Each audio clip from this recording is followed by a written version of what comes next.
Bienvenue dans la maison des sports, tu es le bienvenu sur le stream, tu es le bienvenu surtout avec la First Team qui t'accueille pour une très très belle émission, 100% sport bien évidemment. Et on va revenir sur tout ce qui s'est passé, notamment ce week-end et ce qui pourrait se passer aussi dans les jours à venir. Le plateau autour de moi, vous le voyez, c'est encore All-Star et on va encore se régaler avec notamment l'homme qui rentre de Marseille où il a été accueilli comme un roi aux côtés de Sophie Marceau, aux côtés d'Yannick Noah, c'est monsieur Thomas Dufay. Yannick Abotrette surtout, qu'est-ce que Yannick Noah Yannick, j'ai croisé seulement 2 stars sur 3, effectivement. Yannick Abotrette, j'ai pas pu le voir. Mince. Mais oui, j'ai croisé Sophie Marceau qui était là, on a regardé le match de rugby ensemble. J'ai croisé Yannick Noah à la gare, il m'a fait coucou, il adore First Team et adore After Sports. Donc d'ailleurs, j'embrasse Yannick qui doit être devant son petit écran, devant son téléphone. J'espère qu'il avait mis des pompes pour être à la gare Saint-Charles. D'ailleurs, à un moment, il y avait un mec qui s'est remplacé, il a fait sauter. Il y a moyen de te faire amputer les pieds si tu marches pieds nus à la gare Saint-Charles. Entre autres soucis dans cette gare. Enfin, Vous avez parlé du PSG ou pas avec Yannick? Non. Parce que vous étiez aussi énervés tous les deux. Hein. Non, que des good vibes, tu vois. Ouais. Yannick et moi, on est toujours prêts à chanter, tu vois. Donc voilà, que des good vibes. En tout cas, ton réseau s'étend. Comment vont les Lions du coup? Bah, ils sont toujours en Afrique, hein. Il a pas réussi à les amener, malheureusement. Maintenant, tu sais qu'il va au Cameroun, hein. Il est reparti récupérer le flambeau de son père au village. Pays qui me tient à cœur plus que jamais. C'est vrai, absolument. Parce que Erwan est Camerounais après avoir été nord-africain avant. Oui. Il change. Un joueur en cours de sa carrière, il est transféré d'un club à l'autre. Ah, les goûts et les couleurs, ça change, c'est évolue fait. au rythme d'une vie et c'est ça qui est important. À côté de toi, lui aussi était à Marseille la semaine dernière. Et s'il vient parler sport aujourd'hui dans cette émission, c'est un grand honneur parce qu'il est aussi dans son autre vie professionnelle actuellement à la recherche de quelqu'un qui a troqué sa voiture pour un cheval à cause de la hausse des carburants. Joseph Ruiz est avec nous. Joseph, tu as une annonce à passer aujourd'hui.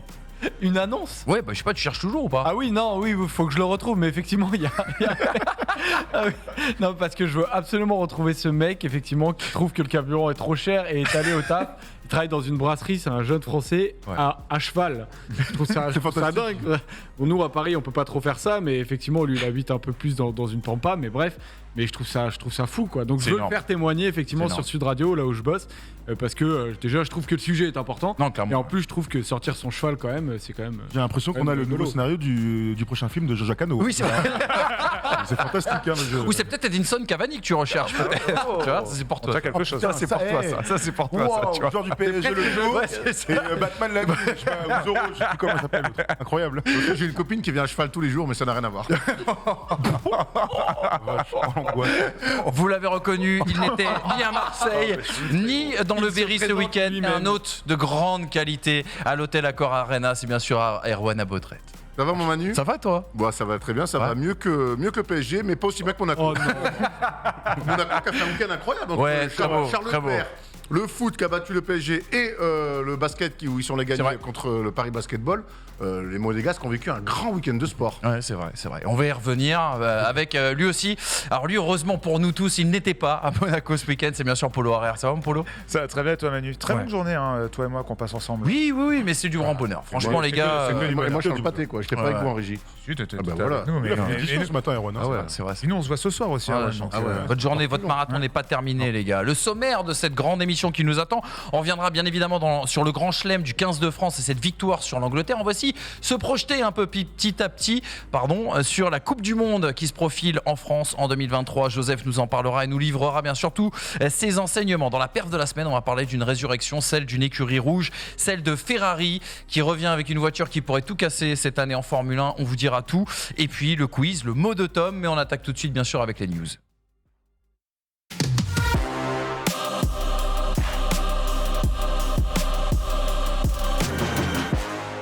Les news. Et qu'est-ce que vous avez retenu, les gars, de cette actualité sportive? Je crois savoir que mon ami Thomas Dufan veut nous parler de la Ligue 1 et d'une drôle de 29e journée. Tout à fait, on commence par moi donc. Alors, j'ai écrit un texte qui commence donc la Ligue 1. C'est sympa. Il y a eu un PSG Monaco hier aux alentours de 13h. Monaco a gagné. Il y a eu Combien Monaco a gagné. Voilà. Il y a eu un Nice-Marseille. Ça, c'était plutôt sympa hier soir sur Prime. Et Marseille, solide de fin, s'accroche avec cette belle victoire 2-1 contre Nice. Alors, certains diront que c'était pas le plus beau match qu'on ait vu. En revanche, on peut parler de l'ambiance, on peut parler de l'atmosphère. Ça va beaucoup mieux du côté de l'OM, n'est-ce pas, Erwan? J'ai l'impression que Sampaoli a trouvé, ça y est, la bonne recette. Il a arrêté d'aller sur du va-t-en-guerre en comparaison avec le début de saison qui était parfois compliqué. Je sais pas. pas si on peut dire ça. J'ai quand même trouvé, il a encore sorti un latéral gauche de l'espace, mais finalement il n'a pas du tout joué latéral gauche, le champion d'Afrique sénégalais. Aide-moi, j'arrive pas à trouver son nom. Oui, j'ai un trou. Dieng. aussi. Non, Oui, pas mais- Dieng, non, plus Non, moi, non, c'est l'attaquant. Vache, ouais, raciste ordinaire, pardon Gay. aussi. Hein. Gay. Vous avez bien Gay, compris, Gay. Non, non, Gay, ouais, Pas Gay, Gay. ouais, oula. Donc voilà, bah après j'ai trouvé, j'ai trouvé un Marseille bien en première mi-temps dans la maîtrise avec le ballon. À part sur ce penalty, sur cette action de fin sur avec Under, je trouvais beaucoup de déchets. Toujours ce problème de concrétiser cette domination parfois stérile. En deuxième mi-temps, quand j'ai trouvé Nice qui allait plus vers l'avant, l'OM a eu des coups à jouer, les a mal joués. Donc maintenant, tu fais l'essentiel, tu es, j'allais dire, solide. J'arrive pas à m'emballer encore, en fait. C'est vrai que t'étais dur avec cette équipe cette année, pourtant t'es deuxième, tu te qualifies, si tu sors d'une belle semaine, puisque tu te qualifies en conférence Europa League ouais. contre Bâle, alors sans Mais dire, attention, mais hein. c'est tout ça, c'est important pour la fin de saison. Je ne boude pas mon plaisir, loin de là. Maintenant, je pense que c'est une équipe qui, je pense que les principes et les conceptions de Sampaoli, je pense que déjà lui, il faut qu'il les comprenne et qu'il les digère, et les joueurs aussi doivent les comprendre et les digérer. Je pense que c'est la première année de cet entraîneur-là, et que c'est encore pour moi du réglage. C'est pour ça que quand il y a certaines rumeurs où certains veulent s'en séparer, moi je dis non, parce que je suis pas toujours emballé. Hier, c'était un match de Muerte, un match très important. L'OM a fait l'essentiel mathématiquement. Dans le jeu, je me suis pas non plus régalé, comme j'ai pu me régaler par le passé. C'est pas grave, on prend. Je pense que c'est une équipe qui se construit et il y a des ajustements à faire. Maintenant, hier, c'était très important de gagner face à un concurrent direct. Il y avait aussi un petit air de revanche par rapport au match aller. Oui, On se absolument. souvient où Dimitri Payet avait pris cette bouteille, donc match qui a été annulé, qui est rejoué à 3, où il y a eu un partout.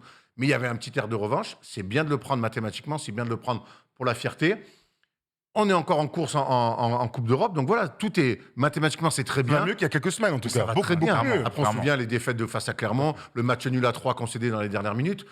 Mais j'ai l'impression que, dites-moi dans les commentaires, hein, je sais qu'il y a beaucoup de fans de l'OM, j'ai l'impression que cette équipe, elle est sur un fil, et qu'entre être au-dessus du fil et en dessous du fil, eh ben, il y a la marge, elle est très fine. Bon, en tout cas, pour l'instant, t'es au-dessus, t'es deuxième. Ouais, tout à fait. Pour l'instant, t'es deuxième. On a parlé des leaders, mais honnêtement, bon, le PSG mis de côté et Marseille qui mérite Polo va plus nous de en 3 parler. minutes. Ouais, qui n'y On va croira, évidemment ça. parler, on va faire une espèce de fil rouge, je pense, puisque nos amis bordelais nous ont encore régalé, malheureusement. Alors, pas l'équipe de Bordeaux, hein, je pensais plutôt aux supporters, même si le Matmut Atlantique était loin d'être plein. Il s'est passé un truc improbable dans cet après-midi, dans cette belle après-midi de foot, c'est que, bon, après avoir été mené 2-0 après 16 minutes de jeu, ce qui peut arriver, hein, Même au meilleur. Ça dépend, Même sur ça le dépend même des circonstances. tout à fait. Donc dans ce Bordeaux-Montpellier, Montpellier a donc vu deux joueurs se faire exclure. Donc Bordeaux jouait à 11 contre 9 dès la mi-temps. 26 tirs plus tard, tu perds ce match dans une ambiance délétère.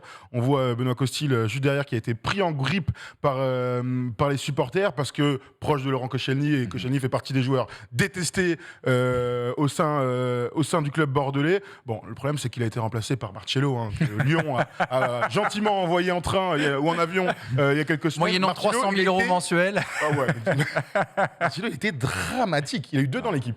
Ça montre quand même son niveau sur le deuxième but, sur le but de Mollet. Il est vraiment catastrophique. Pourtant, fait, Sacré but. honnêtement mais je sais pas. Je sais pas. Comment quand Je- tu es censé arriver dans une équipe en emmenant un peu ton expérience, comment tu peux faire ça?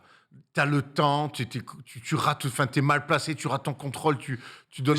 La confiance n'a rien à voir avec l'âge. Tu vois, l'expérience La doit te honte, montrer tu vois, de bien aborder les choses, être un leader de vestiaire sûr. et tout. Marcelo, depuis qu'il est là, bah, après, l'équipe est dramatique. Oui, hein, oui, et le public ne s'y trompe pas. Ça doit être très, très, très difficile d'être supporter de Bordeaux en ce moment. David Guillon, l'entraîneur, a changé de tactique. Il est repassé à 4 derrière. Mais bon, au bout d'un moment, quand tu as Marcelo derrière, vaut mieux même avoir Militao, pour vous dire, en ce moment.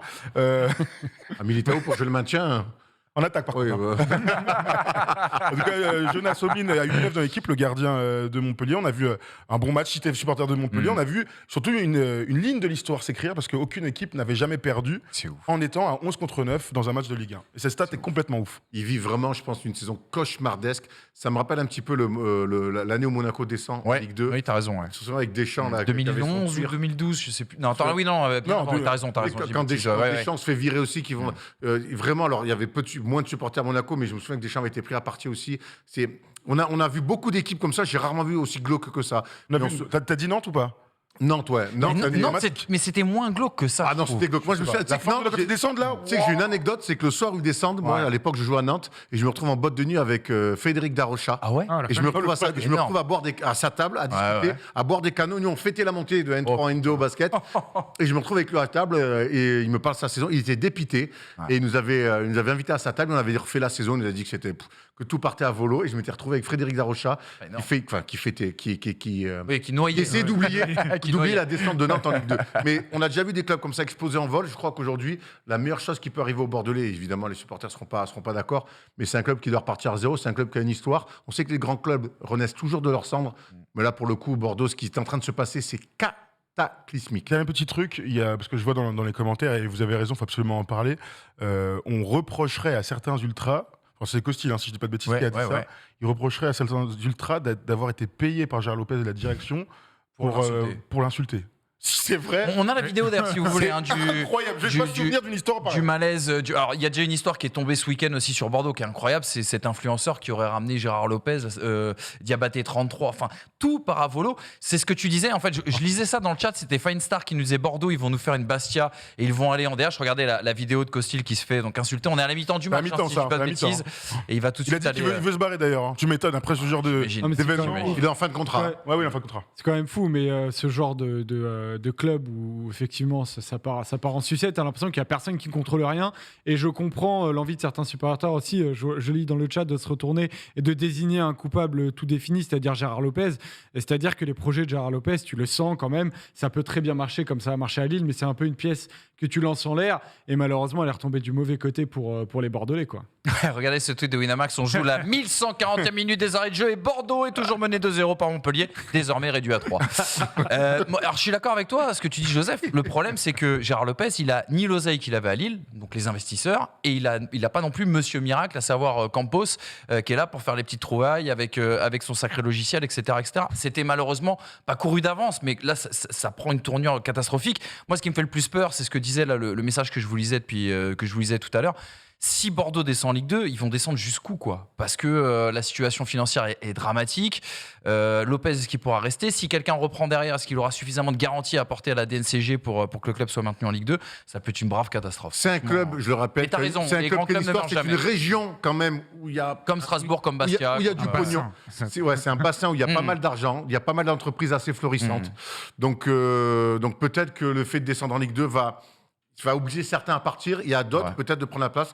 Nous, on est très proche d'un ancien joueur des Girondins de Bordeaux. Il y a beaucoup d'anciens qui aiment aussi ce club, C'est vrai. qui veulent son bien. Donc voilà, il va peut-être falloir faire un vrai ménage, mais il va falloir qu'il y ait un leader qui sorte du lot. Hein. Ouais, purger. Moi, c'est vrai que ça peut rappeler l'exemple de Strasbourg. Il est excellent. C'est-à-dire qu'ils étaient Marc repartis Heller. à zéro et avec Ils des. sont repartis Avec dedans, succès. ils ont mis Ils sont 10 ans. repartis. donc, Ah, ils ont mis. CFA2, c'était. C'était CFA2, t'as raison. Exactement. Et il y avait 25 000 personnes dans les tribunes. Et ouais, C'était incroyable. moi Et il j'étais y a- allé en national, c'était complètement fou. Et 37 000, enfin bref. Ça, ils avaient fait le record Il y du a un- C'était le record Il y a un national. autre club aussi qui est descendu où ça leur a fait du bien sportivement, entre parenthèses, et même aux supporters, c'est les Marseille. Nantais. Ah, pardon, non. Mais non.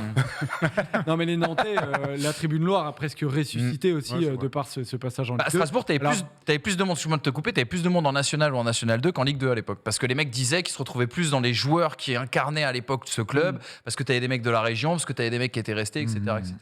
Après, il n'y a pas eu de changement de direction à Nantes, mais à Nantes, en ce moment où Valdemar Kita est pas mal contesté, tu as aussi des anciens joueurs, comme avec Michael Landreau notamment, qui tentent de former quelque chose. Mais c'est vrai que l'apport d'anciens joueurs et d'expérimenter de ces clubs-là, des fois, peuvent faire renaître de leur centre des clubs. Comme Boiré, hein, c'est un ancien un Nantais accessoirement. Et un dernier mot sur le chat, on nous dit il y a un stade à entretenir aussi, les gars. hein. Et ça, c'est vrai que ça peut Finir comme ça peut le tirer stade, vers le c'était bas. quoi, au Mans, c'est au Ouais, pire. c'était au Mans, la C'est même au pire, arena, maintenant tout à c'est fait. un champ. Ah, pire, MM Arena. Au pire, Ouais, même au pire, ils foutront le rugby. Hein. Le rugby qui est clairement en train de devenir le Ah oui. sport numéro 1 Ouais. dans la ville. Hein. Ouais, clairement. Voilà en tout cas pour cette très très belle journée de Ligue 1 et son lot de bonnes nouvelles. On peut le dire pour Metz et pour Bordeaux.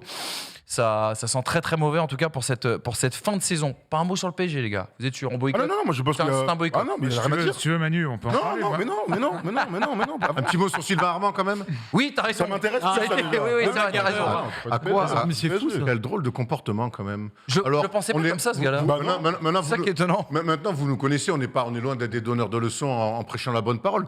Il n'empêche quand même que ça fait quand même 2 semaines ou 3 semaines d'affilée, un mois même, qu'il a des sorties de loupard. Enfin, vraiment, laisse ton costard, mais une veste en cuir. Tu vois ce que je veux dire? Et vient avec un 103 guidon ninja. Guidon tressé pour ninja. Honnêtement, vous avez entendu les insultes dans le... Mais c'est Eric Carrière sur Canal, il était outré et même fatigué de... Pourtant, c'est un ami à lui. Ouais, mais là, on a montré Ouais, une date, ouais. mais honnêtement, je... Et puis... Ah non, je pense, ouais. Donc, Ah ouais, je pense. c'est possible, c'est possible. Ils se ressemblent à Nantes, ouais. Honnêtement, même les supporters lillois sont scandalisés quand tu lis un petit peu les réseaux sociaux des sorties vocales de Sylvain Armand. Personne ne sait ce qu'il fait vraiment au club, à part venir foutre la merde. Il est team manager, je crois, c'est ça? On sait qu'Antonetti a quand même... plus exactement ce qu'il est. Ils étaient allés provoquer Antonetti, alors qu'il avait répondu à sa manière, qui a été énormément sanctionné. Et là, derrière, quand on voit après Antonetti comment il s'était défendu en conférence de presse, et quand on voit les agissements de Sylvain Armand derrière, forcément, on a une pensée pour le coach de Metz, de se dire, ils sont bien allés le chercher. Donc, très curieux, le comportement de Sylvain Armand, quand même. Son image, tu vois. Moi, je suis surpris. le truc. Il envoie des insultes, on dirait des mecs en 3e en échec scolaire, quoi. Alors, on s'est fait invitement insulter dans les commentaires parce qu'apparemment on dit pas les termes pour le PSG. Vas-y Polo, dis les termes du coup parce que ça m'énerve ce commentaire. On veut juste pas parler d'eux parce qu'ils nous dégoûtent. Mais vas-y. Non. Dans les commentaires, on emploie les mots pour Sylvain Armand. Ça dit les termes. On pourrait employer à peu près les mêmes pour le PSG. Non, mais il n'y a pas grand-chose à dire, mis à part que le match auquel j'ai assisté à Monaco, tu sais, avec le PSG, chaque semaine, tu as l'impression de toucher le fond. Ouais. Que ce soit en termes d'image publique et aussi en termes de jeu également. Et ben là, l'image, maintenant, tout le monde s'en fout. Le PSG n'intéresse plus personne. Mis à part moi qui ai regardé ce match à 13h à un horaire catastrophique. Un dimanche, alors qu'il faisait beau dehors, je me suis dit quand même, c'est le PSG qui joue. Joseph, il débarque chez moi, il me dit Paul, le PSG, ça a commencé depuis 5 minutes. Je ne savais même pas, pour te dire. On a mis le match, j'ai regardé tout le match. Mais c'est catastrophique, c'est dramatique. Il n'y a même plus un mec qui a envie de jouer. Mbappé qu'on voit derrière toi, Manu, il fait ce qu'il peut et tout seul, pas très inspiré sur ce match-là. Derrière, c'est catastrophique. Marquinhos, Kimpembe ont été en dessous de tout. Neymar, je ne veux même pas en parler. Je pense que ça sert à rien. Belle entrée de Draxler quand même. Non, c'est pas vrai. C'est Entrée catastrophique. On aurait dit le variété, nous dit Matt Marx. c'est ça, C'est une belle. Moi, là, j'en suis à dire attention au PSG. Il reste des matchs à jouer. La Ligue 2 mathématiquement, Avec Bordeaux. mathématiquement, le titre n'est pas assuré. Continuez à jouer au con comme ça. C'est pas comme. Est-ce que c'est pas ce que tu souhaites au fond de toi? Non, c'est pas ce que je souhaite. Je n'ose même pas y penser. Mais il y a J'y crois pas une même, seconde. je te dis, même un mec comme Marquinhos, un mec comme Verratti, ils font des mauvais matchs. Enfin, c'est catastrophique. Il y a rien dans cette équipe. Il y a absolument Rendez-vous au Baron la semaine prochaine. Ouais, ça ira t'as mieux. Trêve international. Ça n'existe plus, le Baron. T'inquiète pas, c'est Le Medellin maintenant. Mais non, mais Medellin, il n'y a pas les joueurs du PSG qui vont. Mais le Medellin, si. Le Baron, Medellin, non. le Baron n'existe plus, c'est devenu le Medellin, c'est le même endroit. Ah bon? Toi, Medellin, il n'y a absolument aucun joueur du PSG. Amateur de la night. On les a pas, nos super consultants de la night. Ouais. En plus, ce serait le 10e titre de champion. C'est quand même triste Je de demande à Thomas, là. Ben, je voulais... Non, mais en fait, je pensais sur le Medellin. je pensais qu'on m'entendait et en fait, je me suis rendu compte que j'étais loin du micro. Et donc, ouais, c'est triste d'avoir un 10e titre de champion, c'est quand même important. On n'ira pas sur De les cette manière-là. La célébration du titre, elle va être sympa. Hein. Ah ben, C'est Frédéric Dehuc, Coupe de France. tous les joueurs là qui ont joué dimanche, ils peuvent avoir honte de la. On est en train de se manger du quiz vraiment. pour parler d'un Oui, club c'est vrai, t'as en raison. crise. Vraiment, Et t'as raison. Et quand même, une dernière bonne nouvelle concernant. Il ne le mérite pas, pardon. Une dernière bonne nouvelle concernant le PSG, mais ce n'est pas une relance. Pochettino a dit, je suis prêt à rester, mais à condition. Donc, on aura l'occasion d'y reparler dans les années à venir, dans les semaines à venir sans doute. Polo, niveau réjouissance, il y a quand même le ski français qui nous a régalé. Les globes de cristal ont été distribués à la pelle à nos Français ce week-end. Dis-nous tout, et on va commencer notamment avec Tessa Worley qui rentre encore un peu plus dans l'histoire du sport français. Ouais, Tessa Worley qui est donc ce week-end allait chercher son 2e globe de cristal du géant. Tessa Worley qui est une grande championne, une grande skieuse française depuis une petite décennie maintenant. Championne du monde déjà de géant en 2013. Championne du monde en 2017 et cette fameuse année 2017, elle avait aussi gagné le globe de cristal. Cette année, c'était un peu plus compliqué pour une des vétérantes maintenant de cette équipe de France, mais qui a su aller chercher des gros points régulièrement tout au long de la saison. Moins de podiums, moins de victoires que son année 2017 notamment. Mais elle s'est présentée là à Méribel, donc c'était le dernier week-end de ski alpin de la Coupe du Monde. C'était à Courchevel et Méribel. Et sur la piste de Méribel, elle était en bagarre avec 3 autres filles pour le globe de cristal. Et à ce petit jeu, elle part mal. Elle finit 8e de la première manche pendant que sa rivale, Michaela Schifrin, la reine du ski alpin, elle fait le meilleur temps. On se dit que ça sent pas bon. Mais la deuxième manche, elle se transcende. Elle fait le meilleur temps de la deuxième manche. Elle finira 4e, Tessa Worley, contrairement à Michaela Schifrin, qui, elle, partait du coup première et qui se rate complètement hors du rythme. Elle finit finalement 7e de la course. L'écart est assez important pour que Worley gagne du coup le globe de cristal du géant. Et ça nous a donné une fête magnifique. C'était à domicile en plus. Explosion de joie quand l'américaine qui s'est lancée dernière a passé à Inns. C'était de très belles images. Pour une fille qui était très déçue, qui misait tout sur les JO cette année, qui s'est complètement ratée en géant, qui fait une anonyme 19e place au Super G. Un peu frustrant, mais bravo, elle a bien su rebondir, la Française. Et quel palmarès pour Tessa Worley, en tout cas. Une autre Française a été primée, Justine Brezaz Boucher. Pardon. Tout à fait. Justine Brezaz-Boucher, c'est un peu le grand espoir maintenant depuis quelques années du biathlon.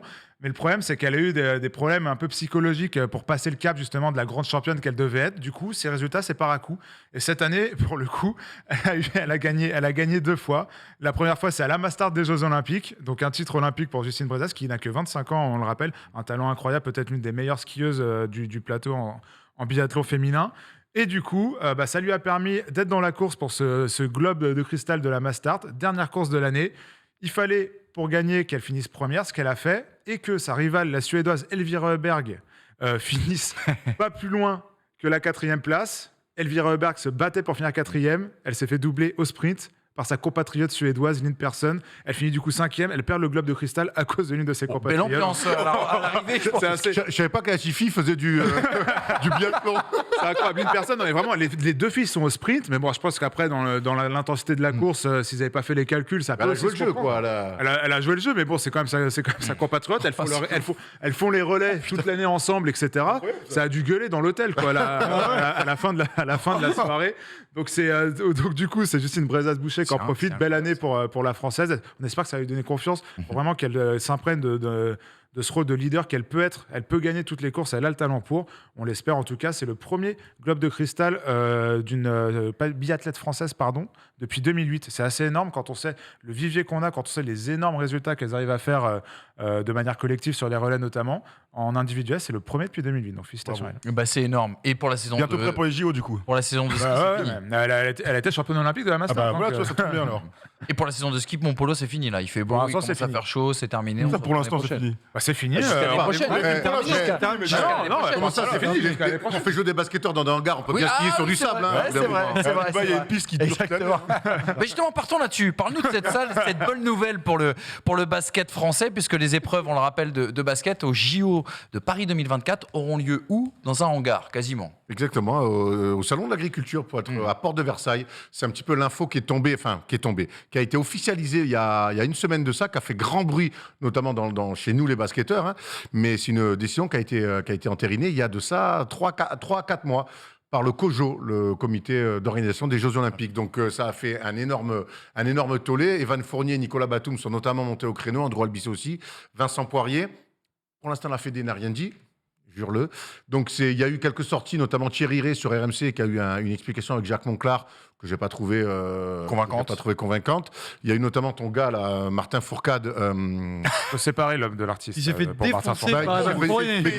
Qui s'est défoncé parce qu'il ne sait pas de quoi il parle. Au bout d'un moment, c'est toujours pareil. Et moi, je reste persuadé. On n'a toujours pas entendu Tony Estanguet. Et moi, je reste persuadé que dans toutes les explications que j'ai entendues, je n'ai pas vu une explication cohérente. J'ai juste vu des gens avancer des excuses, se planquer derrière des choses. On sait qu'en fait, le retard de la piscine, de la construction de la piscine, qui du coup va être décalé à l'U Arena, a tout chamboulé. On en parlera ce soir avec notamment Stephen Brun et Arthur sur la libre antenne. On l'espère avoir Andrew Albissi avec nous parce que c'est bien d'avoir des athlètes. On a plein de petites infos. Les gens sur Twitter et sur Instagram nous ont filé plein de petites infos. Il y a un petit peu, finalement, se cache aussi derrière ça beaucoup de lobby aussi. Ne l'oublions pas. Bien sûr. Donc ce soir, on parlera de ça. Appelez-nous donc dans la libre antenne parce que c'est vrai que sans vouloir écraser d'autres sports, évidemment, mais le basket mérite mieux que ça. Jouer dans un hangar avec une hauteur de plafond de 9 mètres pour recevoir les Français, mais pas que, pour recevoir le meilleur du basket mondial, ça fait tâche. Voilà, ça fait extrêmement tâche. Exactement. On rajoutera que le handball va jouer à Lille aussi. Alors ça se discute, la salle de Lille est très belle, mais c'est pas Paris, c'est pas le village olympique. Donc, Puis Lille, c'est la loose. Hein. Et lui, Je sais pas si vous vous rappelez la finale de Coupe Davis, ça nous Il a a pas. fait le ça- basket, la Eh finale oui, de oui, t'as raison. basket, Oui, oui, le t'as raison, basket t'as raison, aussi, t'as ouais. raison, t'as C'est raison. vrai, t'as raison. Hein. Ouais, j'ai T'as jamais raison, eu que fais des attention à très la très Coupe bonnes nouvelles et ouais, c'est dommage. Bah écoute, ce soir, rendez-vous 22h minuit, la libre antenne bien sûr, sur la chaîne Twitch First Team pour peut-être avoir un début d'explication à tout ça. Et puis n'oubliez pas, Tom viendra nous en parler aussi également dans son mot avec beaucoup d'humeur, bien évidemment. Je me retourne vers toi, Joseph, parce qu'il y avait Milan-San Remo samedi. oui.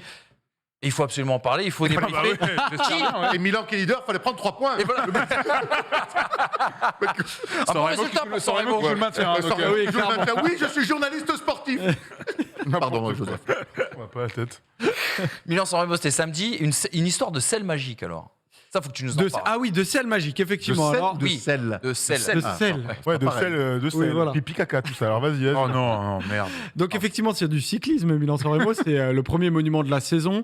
C'est une course donc de 293 km donc en Italie. Et donc c'est cet homme-là qui a gagné, que vous voyez derrière moi, qui s'appelle Matej Mohoric, qui n'était pas forcément un des favoris, alors qui est toujours relativement bien placé dans ce genre de course. Voilà, c'est plus un outsider qu'un favori. Le favori de Polo a terminé 6e et il a été dans la course. Polo. Ouais, mais j'ai battu le favori de Robin. Ouais. Robin Vatrin qui est avec nous sur roue libre. On a de l'ambition chez Rouli. Le favori de Robin qui a terminé 8e. C'était Wout van Aert, c'était le grand favori. Pardon, excuse-moi, je te coupe, mais ça me fait penser à la F1. Je te coupe, hein, mais en F1, le but, c'est pas d'être premier, deuxième, troisième, c'est d'être devant ton pilote. ton coéquipier. Très clairement. C'est un peu pareil chez Rouli. Voilà, pardon, excuse-moi. je comprends. Quand ton ami Il y a bien ennemi, apparemment. Et donc du coup, Matej Mohoric qui a donc gagné, il a gagné devant un Français qui s'appelle Anthony Turgis. Alors Anthony Turgis qui fait une très belle place, mais c'est plus circonstanciel que c'était pas un grand favori du monument, mais il fait deuxième et on va continuer à le suivre dans les prochains mois parce qu'il peut aller chercher de très belles victoires. Ça aurait été dingue, on y a presque cru, mais finalement Mohoric gagne et effectivement ce dont tu parles, je vais aller là-dessus du coup.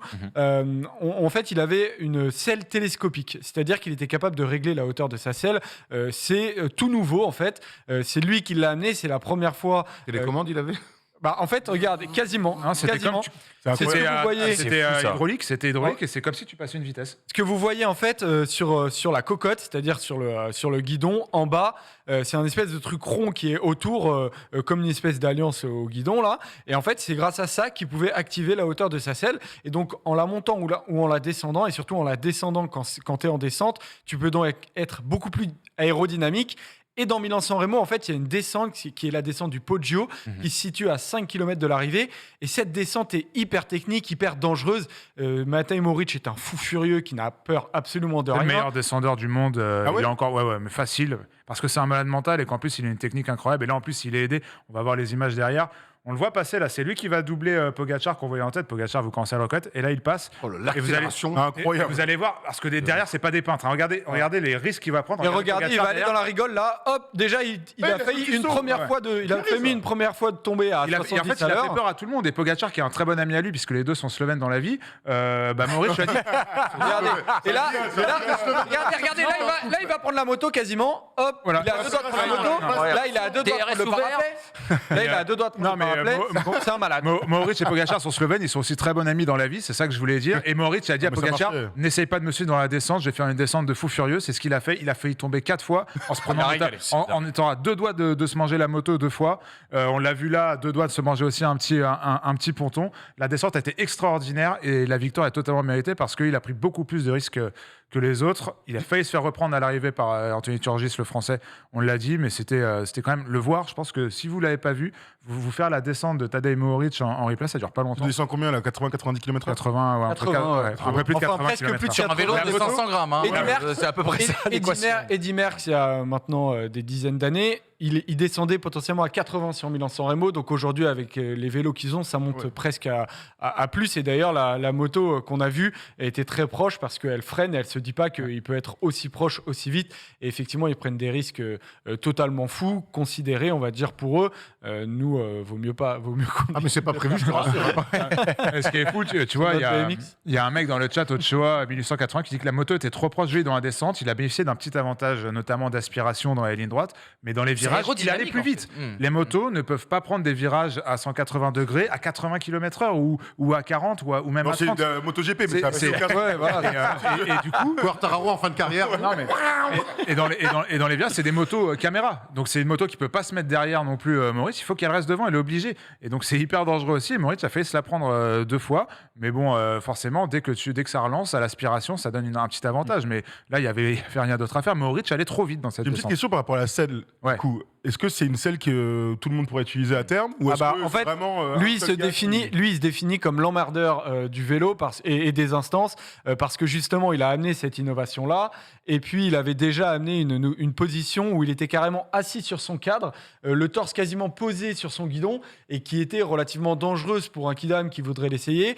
Et puis, du coup, elle a été interdite, cette position. Ah, Vous Et avez lui- déjà dû voir, c'est quand quelqu'un il s'assoit sur son. Oui, Ouais, complètement. Ouais, bien sûr, bien sûr. Chris Froome l'a beaucoup fait Ils ont aussi. les- Et ils ont les genoux tout proches Oui, des oui, oui. mains. Et c'est complètement Déjà des dingue petits comme dinosaures. position. Elle a été interdite. Et donc, il a amené une nouvelle innovation. Et là, ça a été accepté par l'UCI. Ça l'était déjà, mais ils ont rappelé que c'était autorisé. Parce qu'en fait, personne ne s'est dit... N'ose, va l'utiliser. ou c'est quoi N'osait, n'y pensait, je sais pas trop. Lui, cet été, il a bossé. Il a bossé Voilà. dessus. Il a travaillé sur ce prototype, etc. Il faut que c'était autorisé par l'UCI depuis 2014, qu'il l'a rappelé justement parce que les gens commençaient à se poser la question de ça, c'était autorisé. Mais en tout cas, c'était Pour autorisé. sûrement l'utiliser, Et, oui. et pour ce qui est répondre ouf, à ta question. c'est qu'il y a un différentiel de 6 cm quand même. C'est-à-dire que d'un bouton à un autre, tu passes d'une selle qui remonte de 6 cm ou qui descend de 6 cm. Donc quand elle est haute, ça te permet d'être bien sur tes appuis, notamment en montée, c'est hyper important d'être bien assis sur ton vélo. Mais quand elle est basse, notamment en descente, ça te permet d'avoir une position aérodynamique bien meilleure et surtout d'avoir un meilleur équilibre. C'est exactement ce qu'expliquait Moritz. Et ça lui a donné, lui en tout cas, de ses propres dires, ça lui a donné un avantage de fou dans la descente. Ouais, je me retourne vers toi, Manu, pour dire ça, parce que c'est comme en F1. Techniquement, on s'en rend pas compte et on n'en parle peut-être pas assez, mais il faut que nous, sur Roue Libre, on le dise encore et peut-être plus. C'est que l'aspect technique du matériel dans le vélo est extrêmement important et se baisser de potentiellement 6 cm ou même 3 cm sur une selle, ça améliore l'aérodynamisme et c'est hyper important comme en F1. D'ailleurs, avec tous les phénomènes d'aspiration, Exactement. voilà, l'air qui passe, c'est extrêmement Tu important. sais, il y avait McLaren était associé, je crois, à la Bahreïn. Ouais, Bahreïn, la McLaren, Bahreïn ouais. Victoria, voilà, Et exactement. Ineos est Ils associé. partageaient, je crois, la soufflerie, je crois. Si ouais, je dis pas de et bêtises. Ineos Ouais, est partageaient associé la à soufflerie. Mercedes. À Mercedes. Eh ben, t'as raison, Bahreïn, ouais. effectivement, c'est l'équipe donc de Matej Moric. Exactement. Peut-être que tout ça a été travaillé en soufflerie. Vous me C'est sûr, laisserez, c'est sûr. vous m'empêcherez pas de penser, les gars, qu'on peut donc mettre un moteur dans le cadre. Hein. Ah, mais attends, on va pas te l'empêcher, on va surtout te dire que ça a déjà été fait. On s'en souvient. Non, mais tu En tout rigoles, cas, mais, ça n'a jamais été prouvé, mais en tout cas, Paul et moi, et, Vous avez de sérieux doutes. et voilà, et médiatiquement, tout le monde sait que voilà, ça a très sûrement été fait. Si on devait mais donner Au démarrage, oui on ou un a non. un mec qui met une clé dans un vélo, c'est jamais possible. Quand tu commences ton étape et que tu fais ça, Non, mais tu rigoles, mais un directeur sportif belge, il y a 1 ou 2 semaines, a dit, encore une fois, je suis sûr que Cancellara, en 2011, sur le Tour Avait des bien un Flandres, moteur. avait un moteur dans son Tout le vélo monde est- quand tout le monde est quand il a quasiment certain. humilié Tom Boonen à domicile sur le Tour des Flandres. Mais ça passe. Bref, ouais. Bon, sans Bon, après, c'est transition. un Belge et il venait de perdre, donc bien évidemment. Il y a peut-être un Ça petit passe truc, toujours pas. Bien sûr. Sans transition, un petit mot de MotoGP, les amis, avec Sans eh bien transition, justement. C'est un petit clin d'œil, tu sais que j'aime bien la faire celle-là. Des Français qui ont brillé, les gars, du côté de l'Indonésie. Grand Prix qui s'est déroulé sous la pluie ce week-end. Grand Prix qui aurait pu être d'ailleurs annulé du fait de fortes pluies et notamment également d'un orage du côté de Mandalika. La foudre qui s'est abattue sur le circuit pendant la grille, c'était assez impressionnant. On s'est posé la question si ce Grand Prix allait partir. Quartararo qui partait en pole position en plus. On s'est dit, si le Grand Prix n'a pas lieu, ça peut être bénéf pour notre Français pour aller chercher une victoire assez facile. Finalement, le Grand Prix est parti.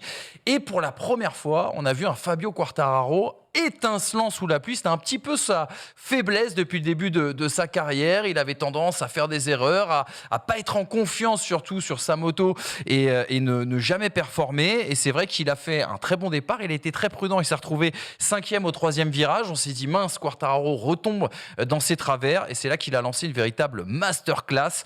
Il a doublé d'abord Rins, ensuite Zarco. Il y a eu une super bataille avec Jack Miller. Jack Miller était vraiment pas content parce qu'en passant, il a touché bien sûr l'Australien. Tant pis pour lui. Exactement. Et tant pis pour lui, je suis d'accord avec toi. Tu as résumé exactement ce que je pensais.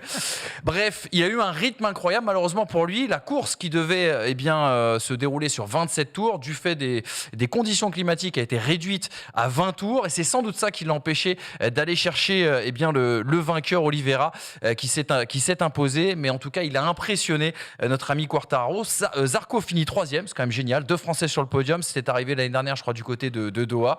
Et pour Quartararo, dont on sait que la machine est assez compliquée, c'est peut-être cette performance-là dont il avait besoin pour lancer justement cette il saison. est condamné en fait à être un as du pilotage parce qu'on sait que sa moto, de ce que tu nous disais, Exactement, est vraiment en prête pour aller difficulté. chercher un nouveau titre. Bon courage à lui en tout cas la saison. Exactement. Marquez a chuté du coup. Marquez a chuté, ouais. Marquez, on doit avoir commence à faire l'image, beaucoup, ça sera l'une des images de la semaine. La chute, tout le monde dit qu'elle est incroyable. Écoute, c'est incroyable. Moi, vraiment, il s'en sort qu'avec un petit traumatisme crânien. Il s'est envolé. Je crois qu'ils ont mis un GPS à 180. Il a 180 km/h lorsqu'il perd le contrôle de sa machine. Putain, je l'avais pas vu. Et il retombe de manière très très très lourde. Alors il n'a entre guillemets qu'un traumatisme crânien, mais c'est des images qui donnent froid dans le dos. Et c'est une chute de plus pour Marquez qui a dû. Ah ouais non, c'est l'une des pires images de cette semaine. Hein.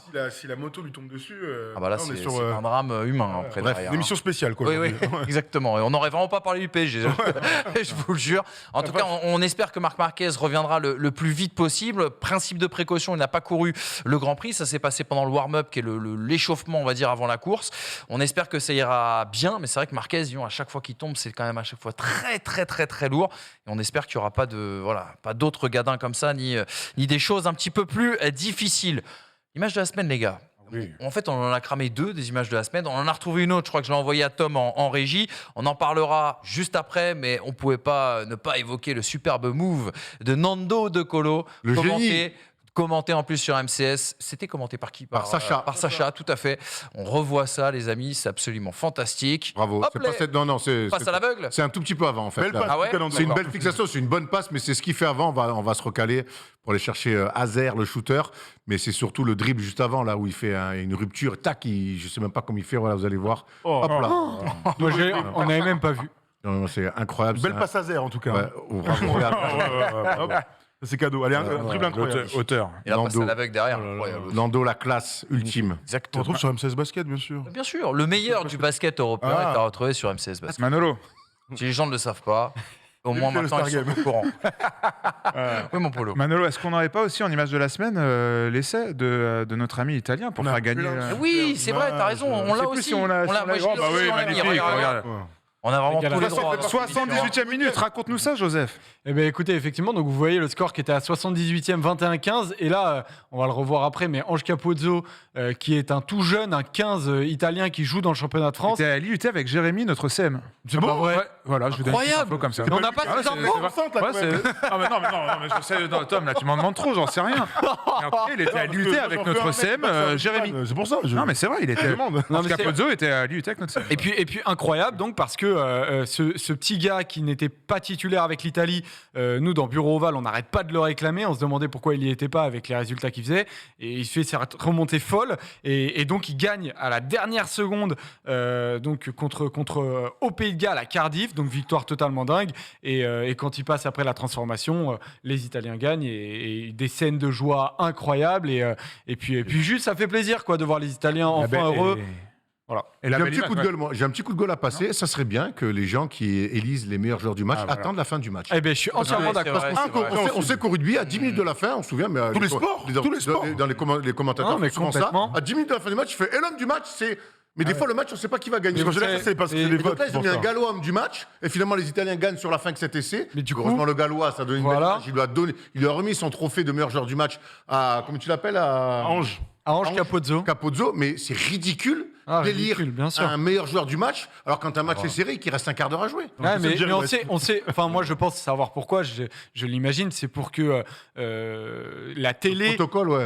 pour non, que non, quand, ouais, tout- mais quand les pics en fait sont atteints sur les fins de match quand c'est des matchs exceptionnels et donc vers la 78e, on sait que tout le monde regarde la télé et donc l'homme du match est annoncé à la télé, alors qu'après les gens éteignent après le Ça n'a match. pas de sens. Ou J'entends, alors, mais ça n'a Et n'a aucun effectivement, il y a C'est un Maître sponsor, Monia qui a donc, rendez-vous à 20h. Ouais, non mais voilà, c'est ça. Mais on est d'accord, c'est ridicule. Après, ça nous a donné une belle image, effectivement, Josh Magnifique. Adams qui donne sa médaille à Ange Capozzo et ça fait et c'est magnifique. C'était quoi la cote de la victoire de l'Italie au Pays de Galles? Ah ouais, Elle ça, était de c'était- 20.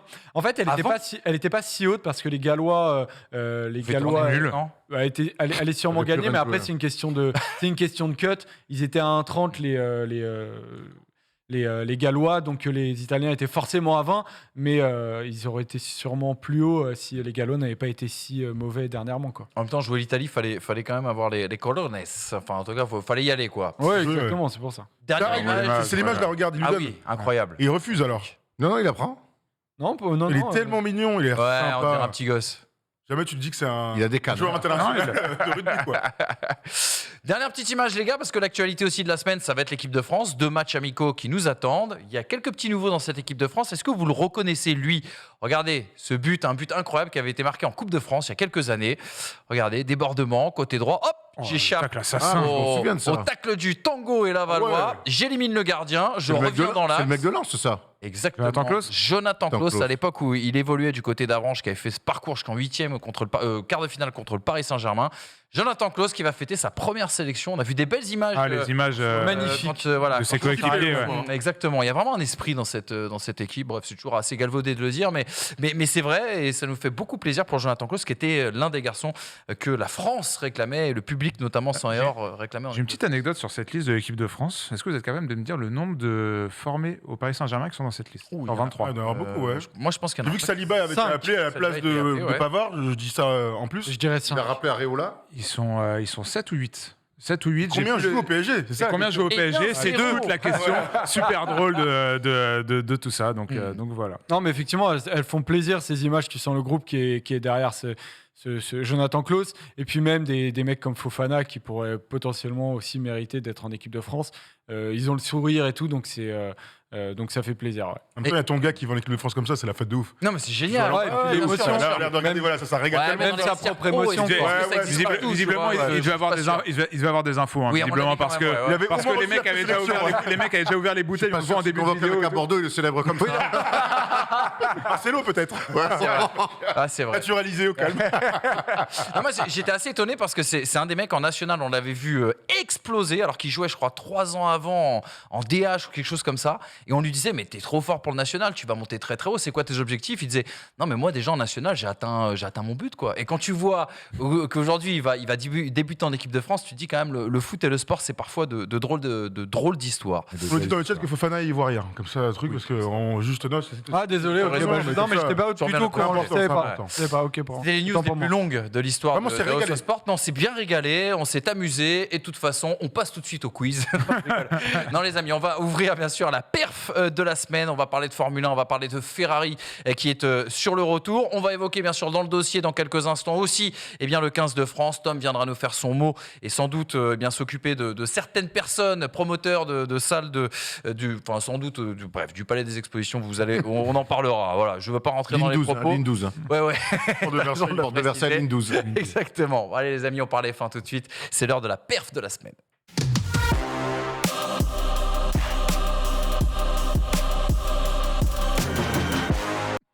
La perf du week-end, et il fallait parler du retour de la Formule 1. Retour de la Formule 1 sous une nouvelle technologie, nouvelle ère. On en parle, on en a suffisamment parlé tout au long de cet hiver, également dans les pistonnés. Je tiens à rappeler d'ailleurs que vous avez parlé de Milan-San Remo tout à l'heure. Il y a une vidéo qui est disponible sur la chaîne First Team de roue libre. Demain. Demain, 18h. Voilà, tout à fait. Et le débrief de ce Grand Prix de Bahreïn est déjà disponible également. First Team Sport avec un S, s'il vous plaît. Le Grand Prix donc de Bahreïn, premier rendez-vous et domination de Ferrari. Alors domination quand on regarde le classement, puisque Leclerc remporte la course devant son coéquipier Sainz, mais quand même Red Bull leur a donné du fil à retordre. Red Bull qui a été un peu la déception de ce dimanche, on peut le dire, parce que oui, ils ont été dans la lutte avec Ferrari, mais on s'attendait à avoir des Red Bull un peu meilleurs que les rouges. Ça n'a pas été le cas dans le rythme de course, et en plus de ça, les deux Red Bull ont abandonné à 5 tours de l'arrivée et donc ont marqué 0 points. Mercedes au fond du trou qui sauve les meubles avec la 3e place d'Hamilton et la 4e de George Russell. Et puis le coup de cœur, c'est Kevin Magnussen avec sa Haas, de retour en Formule 1 depuis 11 jours seulement, qui réalise une 5e position alors que Haas n'avait pas marqué le moindre point depuis 40 Grands Prix, je crois, quelque chose comme ça. Bref, un Grand Prix qui a été vraiment passionnant. Moi, j'ai beaucoup aimé, en tout cas, les promesses de cette nouvelle ère, de cette nouvelle technologie. Je sais pas, vous avez regardé Grand Prix, vous avez passé un bon moment, les gars? Très bon moment. Moi, j'ai eu peur au début, où mine de rien, il s'est pas passé grand-chose au départ. En soi, pas sur le départ lui-même, mais sur les 5-10 prochains tours. ça suivait, et c'est exactement ce que vous disiez dans les pistonnés, en tout cas dans vos previews, c'est que vous aviez peur que ces voitures se suivent un peu sans trop se doubler. Puis on a eu cette petite piqûre de rappel avec ce duel entre Leclerc et Verstappen, Ça, qui nous a c'était tout de suite fou. mis dans le Grand Prix. Et qui nous a tout de suite, ça nous a rentré dans la saison, pardon. Et après, mine de rien, c'était assez linéaire. Il se passe quelques trucs à la fin, notamment avec le moteur de Gasly qui prend feu. Mais on a vu quand même, vous étiez assez pessimiste, enfin pas pessimiste, mais vous posiez des questions, vous étiez prudent. Mine de rien, c'est quand même un très beau Grand Prix de reprise, et pour le coup, moi je me suis régalé. Ouais, c'est un beau Grand Prix. Bon, les Grands Prix de nuit, ça marche. Il y avait quand même pas mal d'interrogations par rapport à ce que Il a vraiment vous pris une disiez. banane, lui, par contre. Hein. Qui ça? Hop, Magnussen, t'as vu, juste attention lui-même, Il a pris Esteban Ocon, hein, c'est presque à peu près une grosse banane. Ouais. C'est vrai qu'il y a pas mal d'histoires sympas, dont celle de Haas. Il y avait plein d'interrogations sur est-ce que Ferrari allait répondre aux promesses que tout le monde avait vues sur les essais hivernaux, absolument. Et c'est vrai que cette passe d'armes, alors on a tellement été habitués au combat entre Verstappen et Hamilton ces dernières saisons qu'en fait j'avais oublié qu'un pilote Ferrari pouvait peut-être gagner une course. Et c'est ce qui m'a rappelé. C'est ce que ça m'a rappelé. J'avais perdu l'habitude. Mais ouais, non mais complètement, tu vois. Et Leclerc, ça fait 2 ans qu'il se bat pour être 3e ou 4e meilleure écurie. Et en fait, tu te rends compte que les attentes qu'on a de lui depuis toujours, donc un jour soulever le trophée de champion du monde, eh bien n'a jamais disparu. Cette dalle qu'il a toujours montré jeune, eh bien sont réapparues. C'est vrai que la passe d'armes, je double, je me fais doubler, et ainsi de suite. Sur 2-3 tours, c'était un super moment. Et alors, oui, vas-y. Non, vas-y. Non, je demandais, parce que je suis absolument pas spécialiste F1, mais j'ai regardé la course et j'ai vu la passe d'armes. Moi, c'est l'inverse. Et donc, je voulais te demander, Manu, si moi c'est plus une question, mais on m'a dit qu'il y avait un antagonisme entre Leclerc et Verstappen qui existait depuis. J'allais enchaîner là-dessus. C'est vrai que c'est un duel qu'on attend énormément. Tous les passionnés de Formule 1 attendent ce duel parce que Verstappen et Leclerc étaient ensemble depuis le karting. Et ils peuvent pas du tout se piffrer. Alors, c'est deux personnages qui sont complètement différents. C'est deux gamins. Il y a une vidéo, allez voir sur Twitter, elle est géniale cette vidéo, où ils s'accrochent en karting. Ils doivent avoir 8 ou 9 ans. Et ils descendent du karting. Verstappen passe le premier et squeeze une question d'un journaliste. Leclerc arrive derrière et en anglais, tout gosse, et avec beaucoup d'aplomb, lui dit mais non, mais c'est l'autre. C'est juste de la course automobile. Il a rien compris et tout, etc. C'est vraiment, si tu veux, génial. En Formule 1, il y a souvent eu ces choses-là avec Rosberg et Hamilton notamment, ces antagonismes comme ça depuis très très jeune, et c'est pour ça que c'est vrai qu'on a vu un Hamilton et une Mercedes, voilà, c'est ça la vidéo, bravo avec Tom, bravo. Jos Verstappen, Max qui refuse de répondre à la question, je crois, du journaliste, bon, un petit peu sourire, regarde, ils sont vraiment ados à ce moment-là, et puis derrière tu vas avoir Charles Leclerc qui va débouler, tu vois, avec son regard de jeune premier. Encore le même décorum. Hein. Ouais. C'est en Italie. Écoute bien la réponse de Leclerc, parce qu'elle est géniale. T'as l'impression que le mec a déjà 45 ans et une expérience de 250 Grands Prix derrière lui. Regarde. Andiamo a sentire anche Charles. Ouais, ça, c'est génial. What's happened with Max? Nothing, just an incident on the race. Les mecs ont 8 ans et parlent déjà, je te dis, comme des. 8 ans. Non, ils n'ont pas 8 ans. Je pense qu'ils sont 12 ans. C'est des jockeys. 13 ans. On parle de garçons qui ont des physiques de jockey, tu vois. Oui. Donc, non, mais c'est vrai, tu vois, pour monter dans une Formule 1, il faut. De France, et donc, voilà. Donc, c'est vrai que je me rappelle, au début des Pistonnés en 2019, on avait fait justement une émission, on s'était amusé à réfléchir à qui pourraient être les successeurs de Hamilton, et on s'était dit, mais si on pouvait avoir un duel justement entre Leclerc et Verstappen pour le storytelling, ça serait véritablement génial. Et pour revenir à ce que tu disais, Tom, sur l'évolution de Leclerc, c'est vrai que ça fait 2 ans qu'il n'a pas la voiture, et ça fait 2 ans qu'on le voit quand il est en difficulté surconduire, c'est-à-dire vouloir en faire trop derrière le volant et commettre énormément d'erreurs, etc., etc. Et là, on a retrouvé un Leclerc, en tout cas, de très, très, très, très, très, très haut niveau, qui, lorsqu'il a la voiture pour gagner, eh bien, sait bluffer, parce qu'il a fait croire à tout le monde, et même ses ingénieurs dans le dernier tour, qu'il avait un problème moteur, en référence bien sûr au Grand Prix de 2019 à Bahreïn, où il devait gagner son premier Grand Prix. Il avait perdu à 2 tours de la fin à cause d'un problème moteur. Et aussi dans cette bataille avec Verstappen, parce qu'il l'explique, il dit je l'ai limite laissé passer, pas laissé passer, mais j'étais large, on va dire, au premier virage, parce que je savais qu'il y avait une zone de détection DRS qui m'attendait juste derrière. Et voilà, c'est ça, le fameux message où il dit fait une blague. En fait, il fait une blague à son stand. Le stand met du temps à répondre parce qu'en fait, il regarde tout de suite sur les ordinateurs pour voir s'il n'y a pas une alerte et tout, etc. Machin. Et puis, ils comprennent très rapidement que c'est une vanne et ils lui disent. La confiance, c'est folle quand même. Confiance, T'es sur le premier Grand Prix de la saison. Attention au T'as karma, fait quand pole, même. t'as le meilleur tour. T'es à un tour de gagner Ouais, ton c'est Grand Prix pour le retour de Ferrari. Tu fais une blague comme ça, franchement, bravo. Hein. Ouais, c'est fort. Surtout sur une voiture à 1 million d'euros, faut quand même. Ouais, faut bon, ça, quand c'est même- rien, ça. C'est dans leur monde à eux, là. Pour ces gens-là, c'est vrai que tu as raison, c'est pas grand-chose. En tout cas, voilà, du grand Ferrari. Maintenant, méfiance, vous le verrez, t'as raison, on en parlait dans les pistonnets. On attend de voir parce que l'année dernière, tu vois, par exemple, quand les écuries faisaient du développement ou arrivaient avec des nouvelles pièces, c'était généralement pour aller gratter 1 ou 2 dixièmes. Là, désormais, tu peux peut-être aller chercher une demi-seconde, voire pour Mercedes, pourquoi pas 1 seconde par de l'optimisation. Ce qui fait que tu peux être premier au premier Grand Prix, mais tu peux être 4e ou 5e dans la hiérarchie au dernier Grand Prix.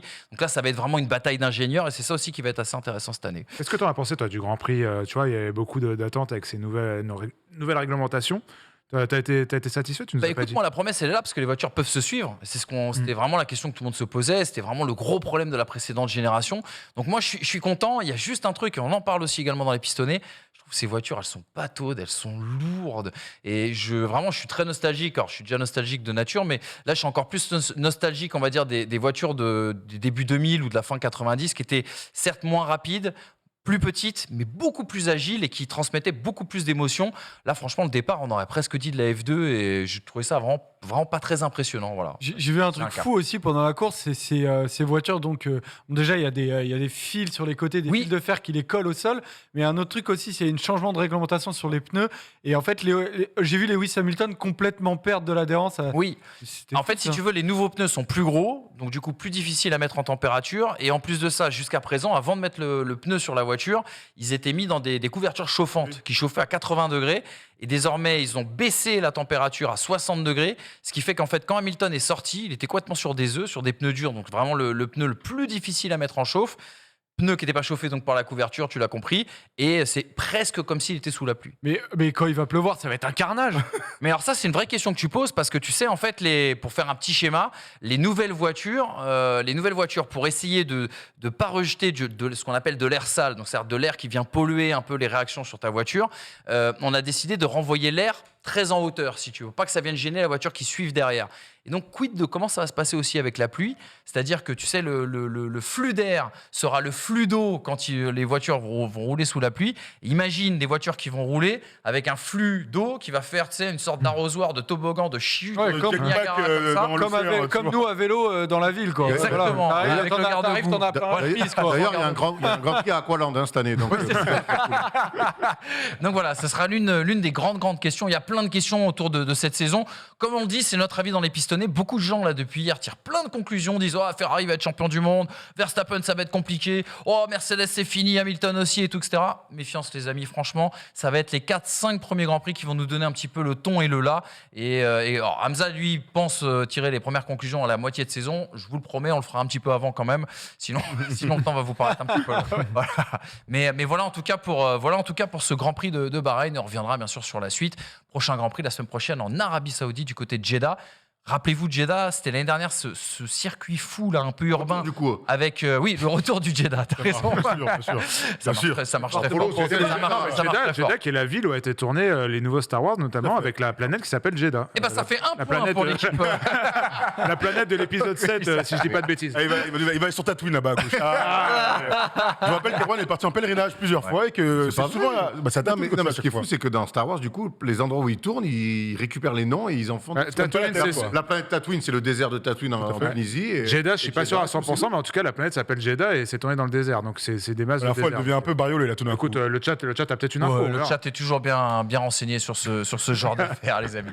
Jeddah, ça va être intéressant juste rapidement parce que il y a beaucoup de courbes rapides, les vitesses sont folles avec ces nouvelles voitures et ça risque d'aller encore plus vite que l'année dernière. Donc c'est un circuit très dangereux qui donne des frissons. On devrait avoir Comme un air de Jeddah vu. comme un air de Jeddah vu. J'avais même pas Validé réussi à par la mon refaire. Toto avec un grand, mais bien sûr, un grand mouvement oui. de tête. Oui, moi je suis venu pour ça, pour me marier aujourd'hui. Le mec père, il est pas très drôle. Donc, vraiment, il se relance. Erwan, il reste 52 minutes d'émission. Parce qu'on a fait qu'un partout contre 3 et j'ai un peu mal vécu. Mais le Manu France, il est parti au lavage. Très bonne. Vivement LA. La semaine prochaine à LA, ça Ah, risque d'être oula. de très très grande qualité. Et ça sera sans t-shirt. Hein. Oui. Ace of Diamond. Avec toute la pub qu'on leur fait, j'espère un jour que voilà. Sûrement, ils ont besoin de nous. Ouais. Je rappelle que là-bas, tu ne peux entrer seulement qu'avec du cash. Donc, Oui, Et la dernière on fois te qu'on y montre allait, le niveau, quoi. la fois qu'on y allait, The Game, il fêtait son anniversaire. Ah le oui, rappeur d'accord, The ok, Game. oui. très ça, sympa game d'ailleurs. Enfin, moi, je l'appelle The maintenant, mais. Il avait l'air d'être un habitué de l'Ambrois en tout cas. Très à l'aise, Il très n'a à pas l'air l'aise. dépaysé. Ouais. Avec sa femme d'ailleurs. Il était avec sa femme. Ah, c'est clairement impossible. Elle dansait pas, hein. Elle était là, Ah oui, vraiment oui, invitée et tout. d'accord, ok. Parce que j'ai cru qu'elle travaillait dans le Non, dans non. l'établissement. Avant, peut-être. Maintenant, non. Vas-y, enchaîne. Allez, sans transition, le mot de Tom.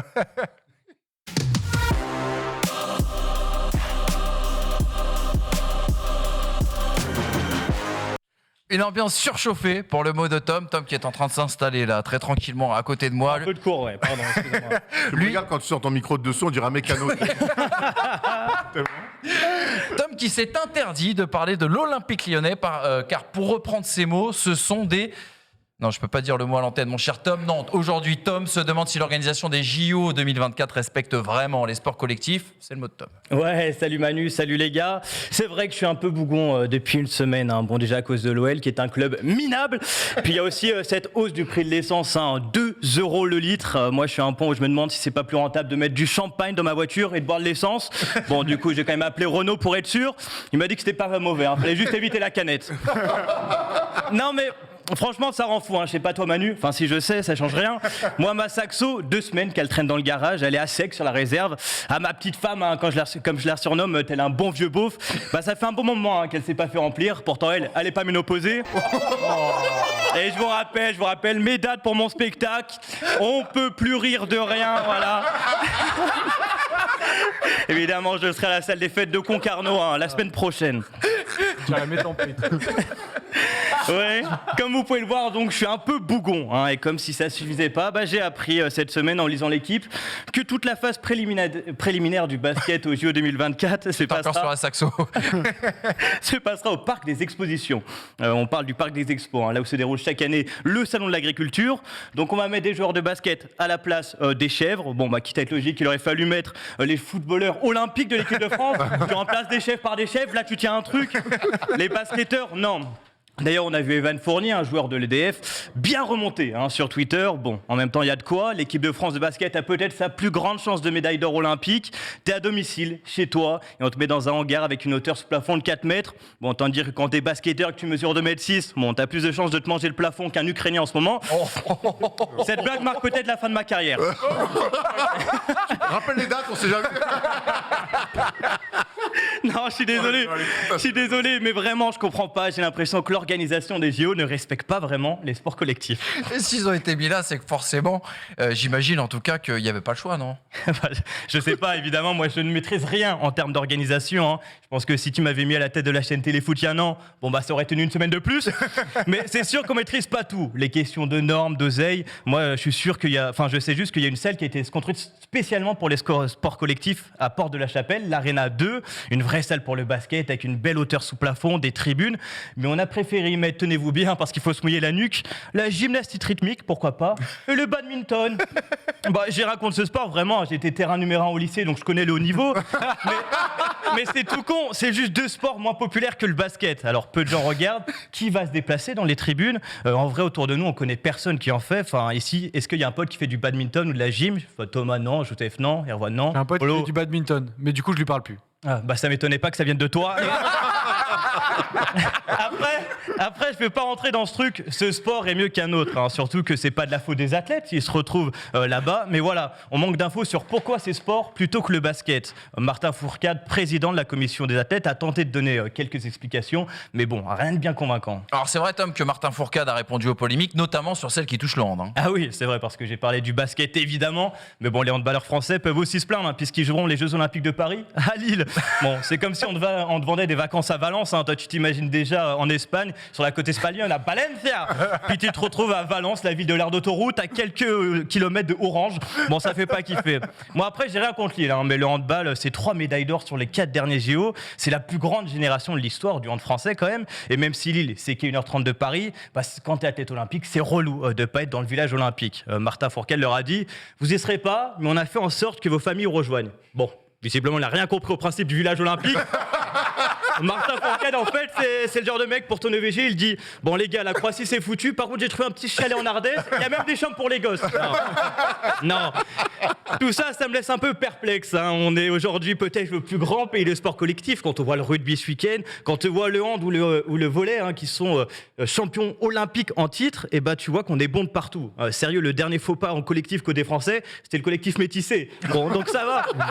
Et pourtant, tu as quand même cette impression que l'organisation des Jeux en France met plus en avant le sport individuel. Bon, au final, c'est rien de dramatique, hein, mais on peut comprendre la frustration des athlètes, tout comme on peut comprendre le casse-tête à gérer par les organisateurs. Ce qui est bien, c'est que souvent, après les déceptions, les sportifs français nous offrent de grandes choses. Hein. On dit d'ailleurs qu'en France seulement, tout revers a sa médaille. C'est souvent vrai, sauf le revers du tennis français. Excellent, franchement. Franchement, elles sont bonnes toutes les semaines. Alors celle-ci, je crois qu'elle est encore. Je l'ai dit qu'il pourrait pas en faire toutes les semaines. Je comprends, t'as mis toutes tes blagues dedans. Incroyable. Tu sais que le collectif métissé, il s'était censuré il y a quelques semaines. Ah bon? Non. Toi, je veux rester. Ah, non, mais tu t'étais censuré, toi. Ah, sur le eux. collectif Ah oui, métissé. mais la blague était moins bien qu'aujourd'hui. Allez, très heureux qu'il l'ait fait il te reste plus que 4 chroniques à écrire dans la semaine. Et plus aucune blague. Allez, merci. Merci mon Tom, c'était parfait et bravo. merci, Comme Tom. d'habitude, je vous rappelle que si vous prenez cette émission en cours de route, n'oubliez pas que ce soir, ce sera l'un des dossiers bien sûr de la libre antenne entre 22h et minuit. On reviendra, Erwan surtout reviendra avec ses invités et toute l'équipe First Team bien sûr sur ce dossier du réfectoire qui servira malheureusement de salle de basket et honnêtement on le dit sans franchement rien. Pauvre badminton qui prend cher alors qu'ils Oui, ont rien c'est vrai demandé. qu'il y a rien demandé, mais bon. On adore le bad en plus, mais là. Faut ils bien prennent taper cher. sur quelqu'un. Beaucoup de plaisir. Non, mais on va pas s'en prendre au badminton, mais me dis pas que j'adore le bad, je m'en bats Moi les j'adore le bad. C'est Moi, super parmi de jouer au les bad. sports de l'école, c'est un de mes préférés. C'est lourd le bad. Non, moi, j'étais nul, c'est peut-être pour ça. Non, mais je vais pas. Ah, Moi, bah, j'étais c'est très mauvais. T'es meilleur en padel, Avec Erwan. ma myopie comme ça et tout, moi, ça me cassait Vous les voyez, couilles. ça va pas bien avec le non, volant. c'était pas bon. T'es bien meilleur en tir à l'arc. Je prends mieux le verre, la Robin des Bois. Exactement. Parce que tu vois pas, j'ai le bas qui va avec. Le petit short beige en balle. Et t'as pas vu mes pompes, j'ai pris celle de Menro. Allez, envoyez le jingle les amis, c'est le dossier de la semaine.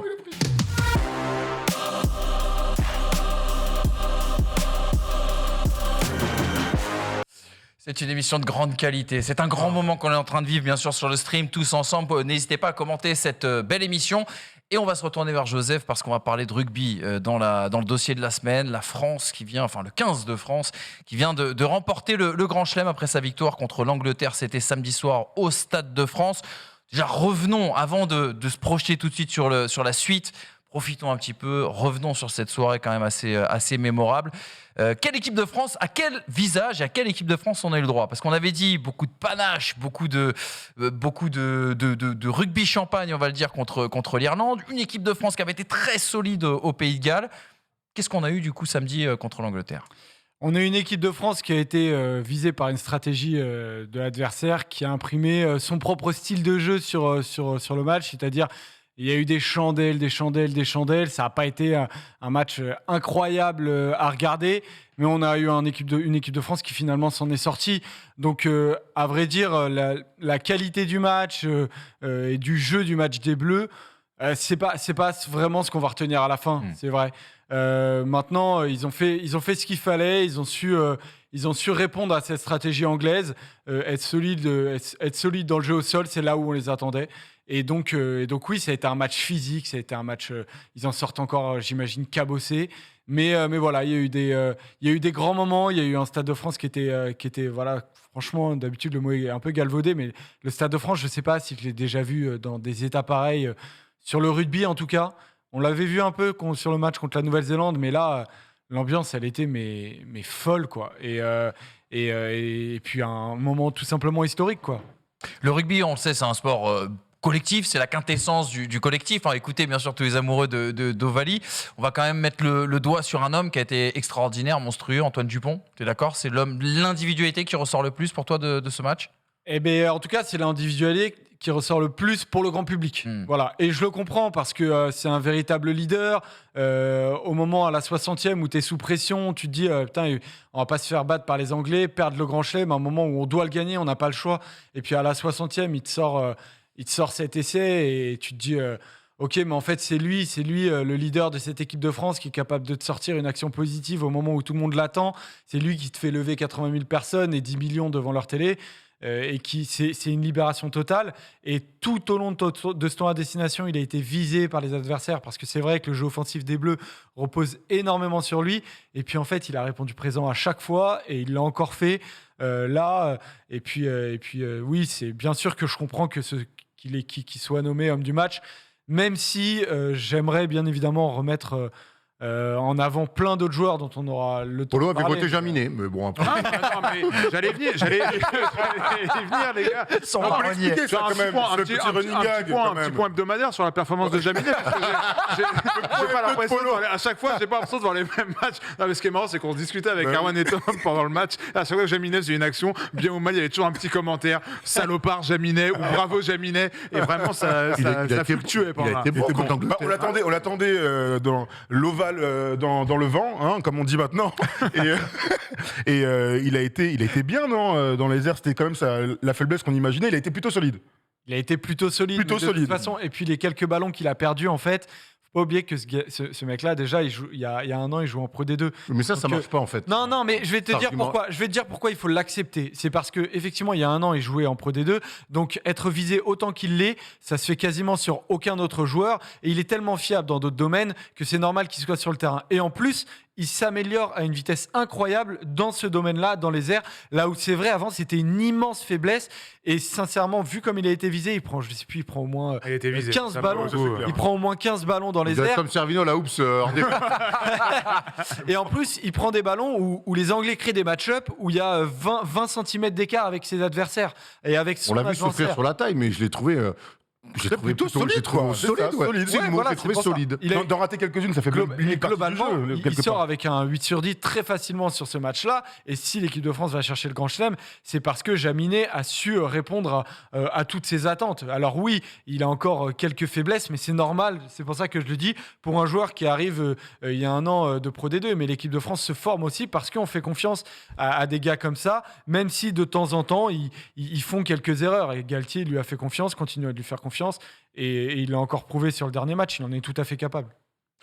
D'autres satisfactions, je vois dans le chat, ça parle de Ficou, ça parle de Gelon, ça parle de Aldrit aussi également. Ah, moi, justement, si on peut parler C'est quoi ton d'Antoine top Dupont. 3 là, des joueurs français sur Bah, ce tournoi les Son joueurs qu'il a, les joueurs que Manu vient de citer, Gaël Ficou, leader de défense Oh là là. incroyable, et la France gagne sur sa défense. Et puis Greg Aldrit parce que absolument démentiel dans le jeu au sol, il a encore épouvanté les Anglais ce week-end. Techniquement, il a été fou. Il est passeur, quoi. Et puis techniquement, c'est vraiment démentiel ce qu'il fait. Il est dans toutes les actions positives du 15 de France. Et donc oui, moi je retiens ce trio-là. Dupont, Aldrit, Ficou. Et après, il y en a énormément. François Cros aussi arrive en cours de destination, mais en défense, il est incroyable. Baye, Bah, il est incroyable. Cyril Baye est quasiment le meilleur pilier du monde. Ouais. Ouais, il est incroyable, lui. Lui aussi, techniquement, il fait. Ah ouais. Il fait les Et- différences ballon, Non, mais en fait, les gars. C'est un gros pépère. Il est à l'origine d'un essai, non? Il est à l'origine d'un essai ce week-end-là. Et puis, il est à l'origine aussi de 3 essais pendant le tournoi. Mais en fait, sans vouloir effectivement manquer de respect à vos humbles connaissances de rugby, mais si Thomas, tu remarques que ce mec-là, techniquement, C'est ça. il est fort, c'est qu'il est vraiment fort. Parce que quand tu es pilier au rugby, en général, pour le téléspectateur, c'est dur de le voir quand même, je pense. Et puis Sauf lui, que le gros plan dans la mêlée. C'est le seul moment où tu le vois normalement. et en plus, c'est dur de leur reconnaître c'est vrai. des capacités et des compétences dans le milieu de la mêlée fermée parce que même les arrières professionnels du rugby, ils te diront jamais rien sur la mêlée fermée parce que eux-mêmes n'y comprennent rien. Donc oui, Cyril Baye est aujourd'hui peut-être le meilleur pilier gauche du monde et ça fait très longtemps qu'on n'avait pas eu autant de joueurs qui étaient peut-être les meilleurs à leur poste en fait. Je te trouve super dur quand tu dis que le match était entre guillemets pas si bien que ça parce que tu vois, ce type de match-là, ce qui compte, c'est de le gagner. C'est ce qu'on dit des finales. oui, c'est vrai, ouais. Si on avait gagné 6-3 avec 2 coups de pied de Jaminet, on aurait été content. Moi, j'ai vu des essais. Il y aurait eu 3 J'ai points. vu des moments. Pardon Il en a vraiment raté un. Oh, Bon, il est fou celui-là. On serait allé en prolongation. on sait pas tout entre le bif Jaminet et Arère. Non, je rigole. Je rigole. Non, mais ce que je veux dire, c'est que Jaminet tu vois, était très bon. Tu as eu ces moments pour s'enflammer. Alors, au-delà de la victoire, tu as ces temps faibles. Début de la deuxième mi-temps, les Anglais, ils sont revenus pour nous casser la gueule. Mais c'est ce qu'on voulait. On voulait, entre guillemets, avoir peur. C'est comme ça aussi que l'émotion ressort. Et puis, on l'a dit depuis tout à l'heure, joueurs, tu as ces moments avec de grâce, la passe sautée de Ntamak, qui retombe, on a eu de la chance, et Ficou qui finit. Dupont, on a nos leaders aussi techniques, offensifs, qui ont rejailli dans le match. Donc c'est aussi ce qu'on attendait, et en ça, moi, ils me surprennent parce qu'on n'est jamais déçus. Moi, là où ça me surprend, excuse-moi Joseph, mais c'est la gestion des momentum à chaque fois. Moi, quand l'Angleterre marque son essai qui nous pilonne, je me dis, on est à quoi ? On est à 17-13, je crois, à ce moment-là, si je dis pas de bêtises, Joseph. Si c'est l'équipe qui joue en bleu et rouge, tu perds 40-13 dans un sport. Non, mais c'est sûr. Et c'est déjà arrivé. Et c'est arrivé la même chose face au Pays de Galles. Et à chaque fois, dans des momentum chauds où tu peux dire que ça peut basculer, l'équipe de France, par des actions de génie, a réussi. Et on se souvient aussi de la Nouvelle-Zélande, du match face à la Nouvelle-Zélande, c'était le cas aussi. Cette équipe de France a cette capacité mentale de réagir à chaque coup dur pendant 80 minutes. Et c'est encore une fois ça qui les fait gagner, je trouve. Qui les a fait gagner contre le Pays de Galles et qui là les fait gagner aussi contre l'Angleterre. Je te rejoins là-dessus, Polo. J'ai l'impression que, surtout en destination, on l'avait vu un petit peu avant avec les test-matchs, c'est gestion des temps forts. On marque un essai, on marque. C'est important en rugby de toujours valider les temps forts et les temps faibles. Bah, tu peux encaisser des points, mais tu ne te mets jamais non plus en grand danger. Je trouve que cette gestion temps fort, temps faible, du coup, elle dégage une confiance quand tu es devant ta télé où tu te dis, mais en fait, cette équipe-là, j'ai du mal à y trouver un point faible et j'ai même du mal à sortir un mec qui a été moins bon qu'un autre. Est-ce que dans le tournoi, à part contre l'Italie le premier match, on n'a jamais été mené ? Non, c'est ça qui est fou, ça. C'est le seul moment où on a été mené. Non, mais moi, je vous rejoins là-dessus, effectivement. De manière, pour faire un grand chelem comme ils l'ont fait, et puis avec le respect des adversaires surtout, et même Eddie Jones, à la fin du match, il a dit, bon, bah voilà, ils ont été meilleurs, il n'y a absolument rien à dire. Cette équipe de France progresse dans absolument tous les domaines du jeu.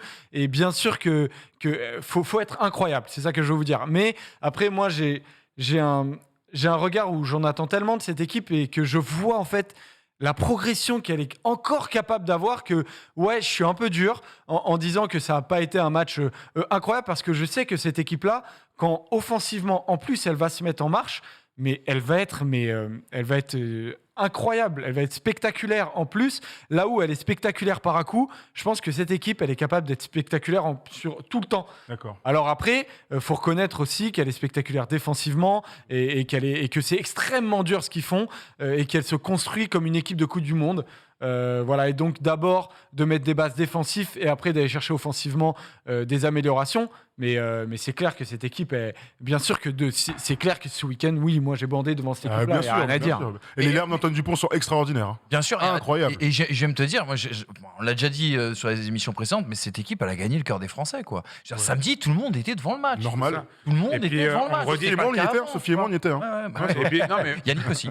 Yannick, il est rentré à Paris. J'ai pas vu. Et Thierry. Ah, Titi, il en a pensé quoi du match? Titi, il a pas vu les 10 dernières minutes, il était rond. Non, mais là où je te rejoins, Manu, c'est que, et je leur dis parce que j'ai déjà dit la semaine dernière, tu connais tous les joueurs, tu peux citer le 15. Tu peux citer le 15 de cette équipe de France. À peut-être une ou deux exceptions près. Attention, Polo, on va te demander. Ouais, on peut jouer si vous voulez. C'est dans pas longtemps. Dans l'ordre. Je pense que j'ai les 15. Mais je pense que t'as vu le match il y a 3 jours. Non, c'était avant-hier. Ouais, mais quand même. Quoi. Non, mais déjà, c'est dire qu'il n'y a pas de turnover, et deux, que cette équipe performe et qu'elle est hyper attachante. Il n'y a que le backup numéro 9, le chauve, là, c'est qui lui comme le cul. Maxime le cul. Ah ouais, c'est pour ça que je voulais qu'on cite son nom. Juste un mot quand même sur l'homme providentiel. Moi, franchement, je me faisais la réflexion. Fabien Galtier, qui va d'ailleurs re-signer normalement avec la Fédération Française de Rugby. Jusqu'en 2027. Jusqu'en 2027. Moi, il y a un truc quand même qui est incroyable dans le parcours de ce mec. Quand il était joueur, il était en embrouille avec la Fédération Française de Rugby. Il avait été boudé pendant des années et on l'avait rappelé au dernier moment parce que tout le monde s'était pété à la Coupe du Monde 99 et il s'était imposé comme le leader de cette équipe. Et est-ce qu'on ne pourrait pas faire un parallèle aussi quand il est devenu sélectionneur? C'est-à-dire que ce n'était pas le premier choix de la Fédé. Il était souvent boudé au moment où il fallait prendre la décision. Et quelque part, on l'a appelé quand le navire avait quasiment sombré. Et voilà ce qu'il a fait l'équipe de France en 2 ans, 3 ans. Fabien Galtier, déjà, même en tant que joueur, il a une carrière particulière. Il a fait la grande majorité de sa carrière à Colomiers. Il a été en finale avec Colomiers. Et puis derrière, il gagne avec le Stade Français. Oui. C'est-à-dire qu'il a toujours couru un peu en étant très très fort, il a toujours un peu couru après son palmarès, j'ai envie de dire. Et puis quand il arrive en tant que sélectionneur du 15 de France, ça a été un échec à Montpellier notamment. Énorme échec à Montpellier. Hein. Ouais. Et puis du coup, tu dans le milieu du rugby même, Fabien Galtier est très très raillé. Ah, franchement, le nombre d'anciens internationaux, des joueurs qui se foutent de sa gueule, vous imaginez pas, qui se moquent de lui parce que c'est quelqu'un de très cérébral, qui a amené de la stat dans un milieu qui déteste la stat, qui parle beaucoup de ça. Alors quand il a commencé à mettre ses lunettes, alors je vous dis, on n'imagine pas à quel point le nombre d'anciens internationaux qui même réclamait presque un peu son échec pour dire mais ce mec-là il est pas vraiment du sérail quoi. Et puis en fait il est en train de, moi c'est le premier mec au final auquel j'ai pensé après la victoire dans ce grand chelem parce que c'est lui qui est à la base de tout pour moi. Et c'est lui qui a amené, qui a demandé, qui a insisté pour avoir 42 joueurs. C'est grâce à ça que dès qu'il y a eu des mecs qui étaient absents, tu pouvais aller chercher dans ton visier. Et pour moi, c'est le mec qui est à la base de tout. Oui, il y a le talent de Dupont. Oui, il y a des joueurs incroyables. Oui, tu ramènes Sean Edwards, mais c'est lui qui va chercher Sean Edwards. Et l'autre l'aurait pas fait en fait. C'est ça que je veux dire. Aller chercher un étranger. Ça avait déjà été fait dans l'histoire. Enfin, je sais pas si t'es à la fou. Par le passé, on avait déjà pris des 15 de France. Oui, d'accord. Oui, en sélectionneur. Oui, tout à fait. Donc, ce qui est génial, c'est que tu vois ton parallèle avec Deschamps, il est excellent. Sauf que c'est comme si Deschamps avait été boudé par la Fédé pendant sa carrière de joueur et qu'il avait manqué de grandes compétitions, etc., etc. Et comme s'il n'avait pas été un choix naturel. Moi, je t'avoue, même si j'ai un regard assez éloigné sur le rugby, j'étais très étonné qu'on ne voit pas Fabien Galtier beaucoup plus tôt. Quand on voit ce qu'il représente, notamment dans l'histoire du 15 de France, j'étais très étonné que ce ne soit pas un choix numéro 1 mais je crois, dans sa dis-moi si je me trompe, Joseph, mais je crois que c'est aussi une personnalité un petit peu à part. Et qui a besoin. Et je crois que la Fédé... quand ils lui disent de venir, il dit OK, on est dans la panade, on n'a plus aucun choix, on fait appel à Fabien Galtier. Par contre, s'il vient, on fait en sorte pour que ça se passe bien. Et je crois qu'ils ont eu des discussions là-dessus parce que je crois que c'est un mec qu'il faut laisser bosser à sa manière. Et la Fédé, jusqu'avant, c'est un peu les rumeurs qui circulaient, c'est que c'était quelqu'un à part. Et par rapport à quoi? Mais il était dans les échanges socialement et tout, c'est un mec un peu c'est Ibanez qui fait le il est vraiment là où en fait dans le rugby, dans les groupes et tout, ils sont très de décoffrage, voilà. Et en fait Fabien Galtier dans tous les groupes et notamment dans celui du Stade Français en 98 notamment, parce que c'est justement dans ces équipes-là où j'ai pu parler à pas mal de joueurs. Ils décrivent un joueur qui était relativement à part et qui n'était pas du tout, même quand ça gagnait, qui n'était pas du tout avec les copains qui se prennent, etc. Donc du coup, il s'est construit là-dedans. Et donc oui, c'est une personnalité qui, dans les groupes, clivait un peu. Mais en fait, on se rend compte peut-être que c'est un entraîneur ça m'a l'air d'être un homme de sélection, en fait. Mais alors moi, on le compare à Deschamps, je vois pas de... À part une réussite. Dans l'incarnation, à part la réussite, on va quand même attendre la Coupe du Monde, mais à part la réussite, j'ai du mal à avoir... C'est pas forcément sur la personnalité. Alors, c'est ça que je le compare, moi, des coachs cérébrales. Vincent Collet. Non, encore, parce que Vincent Collet, à Fred Sarr au basket, ça a peut-être pas parlé à tout le monde. Fred Sarr qui est un philosophe, un cérébral du basket, et qui a toujours un espèce de Bielsa. Voilà, et qui a toujours eu beaucoup de mal, quelque part, à faire passer sa philosophie, en tout cas pour l'amener jusqu'à un titre de champion de France. C'est un mec qui a eu des équipes, notamment à Pau. Mais ça me fait plus penser à Fred Sarr, qui parfois... il n'a jamais été en charge de... Je trouve que la sélection, c'est dans la manière d'être en tant que coach. Voilà, c'est tout ce que... Après, tu sais, cette réputation de cérébral, juste pour revenir un petit peu là-dessus, les gars, est-ce que c'est pas un peu du foutage de gueule, entre guillemets ? Parce que moi, ce que je vois, c'est que Galtier a aussi remis cette équipe au travail, ce qui n'avait pas été le cas de ses prédécesseurs. Donc, est-ce qu'il n'y a pas eu à un moment donné un peu un délit de sale gueule ou ce genre de choses? Tous les prédécesseurs aussi, j'ai l'impression qu'au sein de la Fédé, il y a comme au bout des mois, on a dit on va arrêter les guéguerres internes parce que c'est le passage de Brunel, le passage de Scrella, de Noves. Non, mais c'est la honte. Bien sûr, c'est la honte. Mais c'est pour ça aujourd'hui qu'on est si heureux et que je remercie vraiment Fabien Galtier. Effectivement, moi, je suis entièrement d'accord avec toi, avec ton expression. Oui, il a remis la Fédé au boulot. Et alors c'est sûr que son style, il prête à rire, ses lunettes prêtent à rire, il utilise des mots forts parce qu'il est attaché aux mots forts. Et quand tu parles de philosophe, pour le coach dont tu parles, mais Fabien Galtier... Fred Sarr, comme Fred Sarr, mais bien sûr qu'il est un peu philosophe, Fabien Galtier. Il demande aux joueurs de porter le nom de leur club formateur dans leur dos. Quand il annonce les compos, il leur demande de venir des fois et de parler de leur club formateur, de pourquoi ils sont là. Il a énormément d'humanité et au final, les joueurs, quand ils le voient avec parcimonie, ça leur va. Oui. Et ça leur va. Alors, sur le long terme, ça n'a pas marché forcément à Montpellier, ça n'a pas forcément marché non plus à Toulon. Peut-être que c'est ça, mais faudrait encore plus enquêter là-dessus. Est-ce que le fait qu'il récupère une double génération U20 championne du monde, doit donc aider. des jeunes, est-ce que du coup ça, et pas des vieux de la vieille, un peu des mecs plutôt milieu, fin de carrière, ça n'a pas aussi aidé? Est-ce que c'est pas une rencontre aussi, tu vois, que les planètes ne sont pas alignées? Bah bien sûr, il a su qui aller chercher pour les former à un discours que les jeunes, faut leur parler de réussite, faut leur dire comment tu vas réussir. Et lui, en fait, il a tout de suite compris ça. Et oui, aller chercher des joueurs qui n'ont pas une expérience, qui vont te dire, mais moi, en fait, je sais mieux que toi comment faire. Moi, j'ai déjà gagné. Bah, c'est vrai que ces joueurs n'avaient pas gagné. Donc, c'est plus facile de les former, effectivement. Quoi. Oui, Même oui. tu parlais de Jaminet, tu parlais de Villiers. Villiers était en Fédéral 1 il n'y a pas si longtemps. Oui, Bon soldat, bon soldat. Jaminet, Non, c'est vrai, on voilà. parle même pas de Villiers. Jaminet en Pro D2, on Villiers. parle de mecs, j'imagine, qui sont un petit peu moins formatés que ceux que tu vois ressortir des plus grands clubs, des centres de formation, en tout cas du top 14, non? Bah, mais exactement. Mais quand on parlait de Jaminet tout à l'heure, qui joue en Pro D2, Galtier n'a pas peur de ça.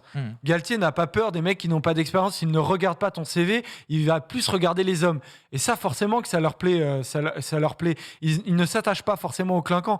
Le clinquant, ça l'intéresse pas. Je suis même pas sûr que Antoine Dupont reste capitaine, par exemple, parce qu'il sait ce que Charles Olivon a apporté. Il sait ce que culturellement Charles Olivon est pour le peuple de France, comme il l'appelle. C'est un Bayonnais, c'est un Basque, c'est la France des Rugby. régions.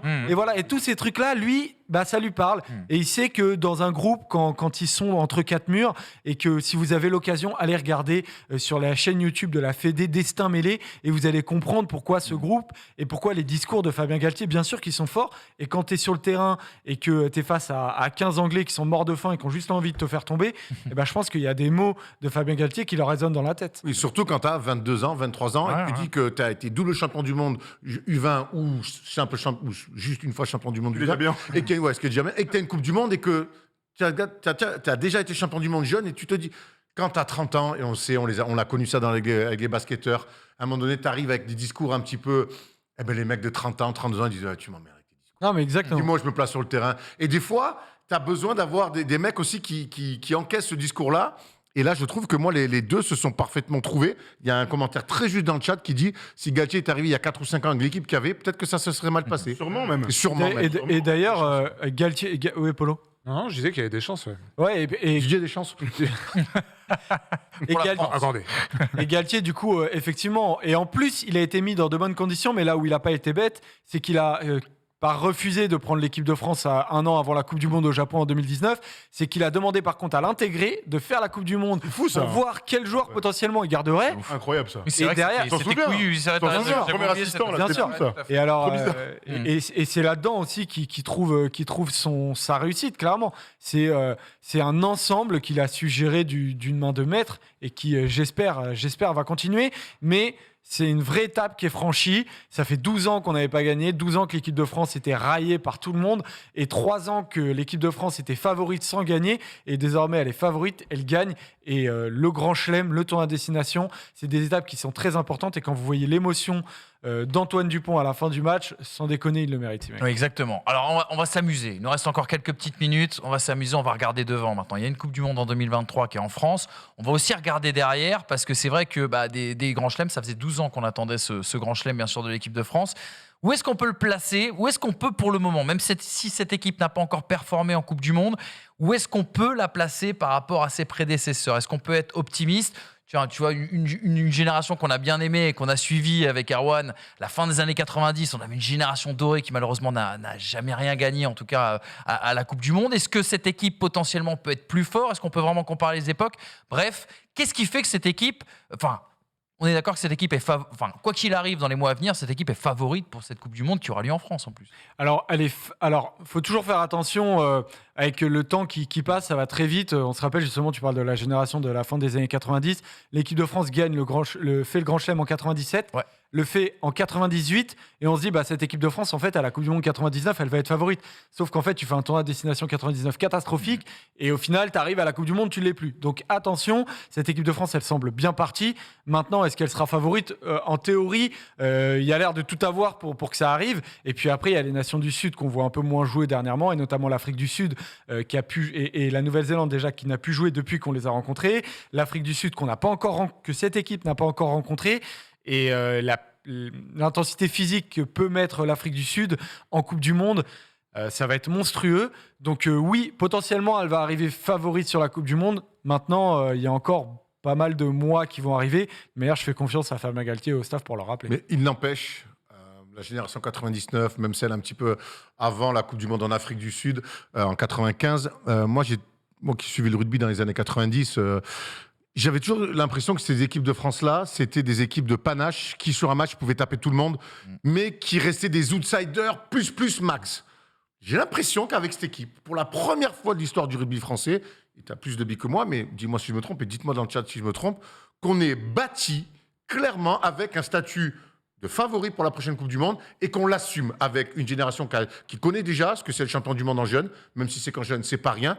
Et j'ai l'impression que cette équipe-là, elle est en train complètement d'assumer son statut et c'est qu'on va pas juste vivre sur Dominici ou sur ou sur Blanco qui va mettre un essai en Australie en 87 ou tu sais les exploits, le French flair. Il y a le French flair, mais il y a pas que ça. Il y a des bases solides, on regarde tout le monde dans les yeux et on vous marche dessus. Et ça, j'ai jamais senti une équipe de France de rugby avec autant de certitude dans son jeu. Est-ce que t'avais pas il y a un rôle de favori assumé. Est-ce que t'avais pas 95 qui était un peu comme ça, où tu te fais voler en demi-finale sur un essai qui est jamais donné à Peut-être. Benazzi, mais qui, tu sais, cette équipe costaud, quoi, en toutes circonstances, t'avais l'impression qu'elle pouvait le faire. Peut-être 95, parce que du coup, c'est vrai que le fait qu'il se remonte après, hein, fasse mais voler avec Thierry Lacroix qui met des pénalités avec du vent, de la pluie et qui met des sauts, qui les fait en coup du foulard, incroyable.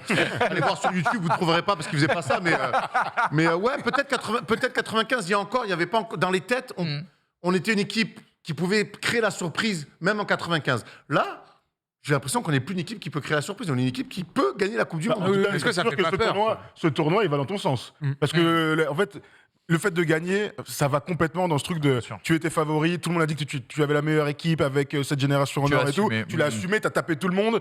Et alors, on va pas dire qu'ils étaient largement au-dessus, mais en fait, elle l'était, cette équipe largement au-dessus de ce tournoi. Mais c'est exactement pour ça en fait que j'étais dur. Tout à l'heure, tu me disais j'étais dur en fait. Mais je suis dur parce qu'en fait, je me rends compte qu'en plus d'être forte, elle a encore une marge de progression. C'est pour ça que je valide complètement ce discours-là, de se dire oui, c'est vrai que je vois pas quand dans l'histoire. On dit 2011 dans le chat, les gars. On fait le Grand Chelem en 2010.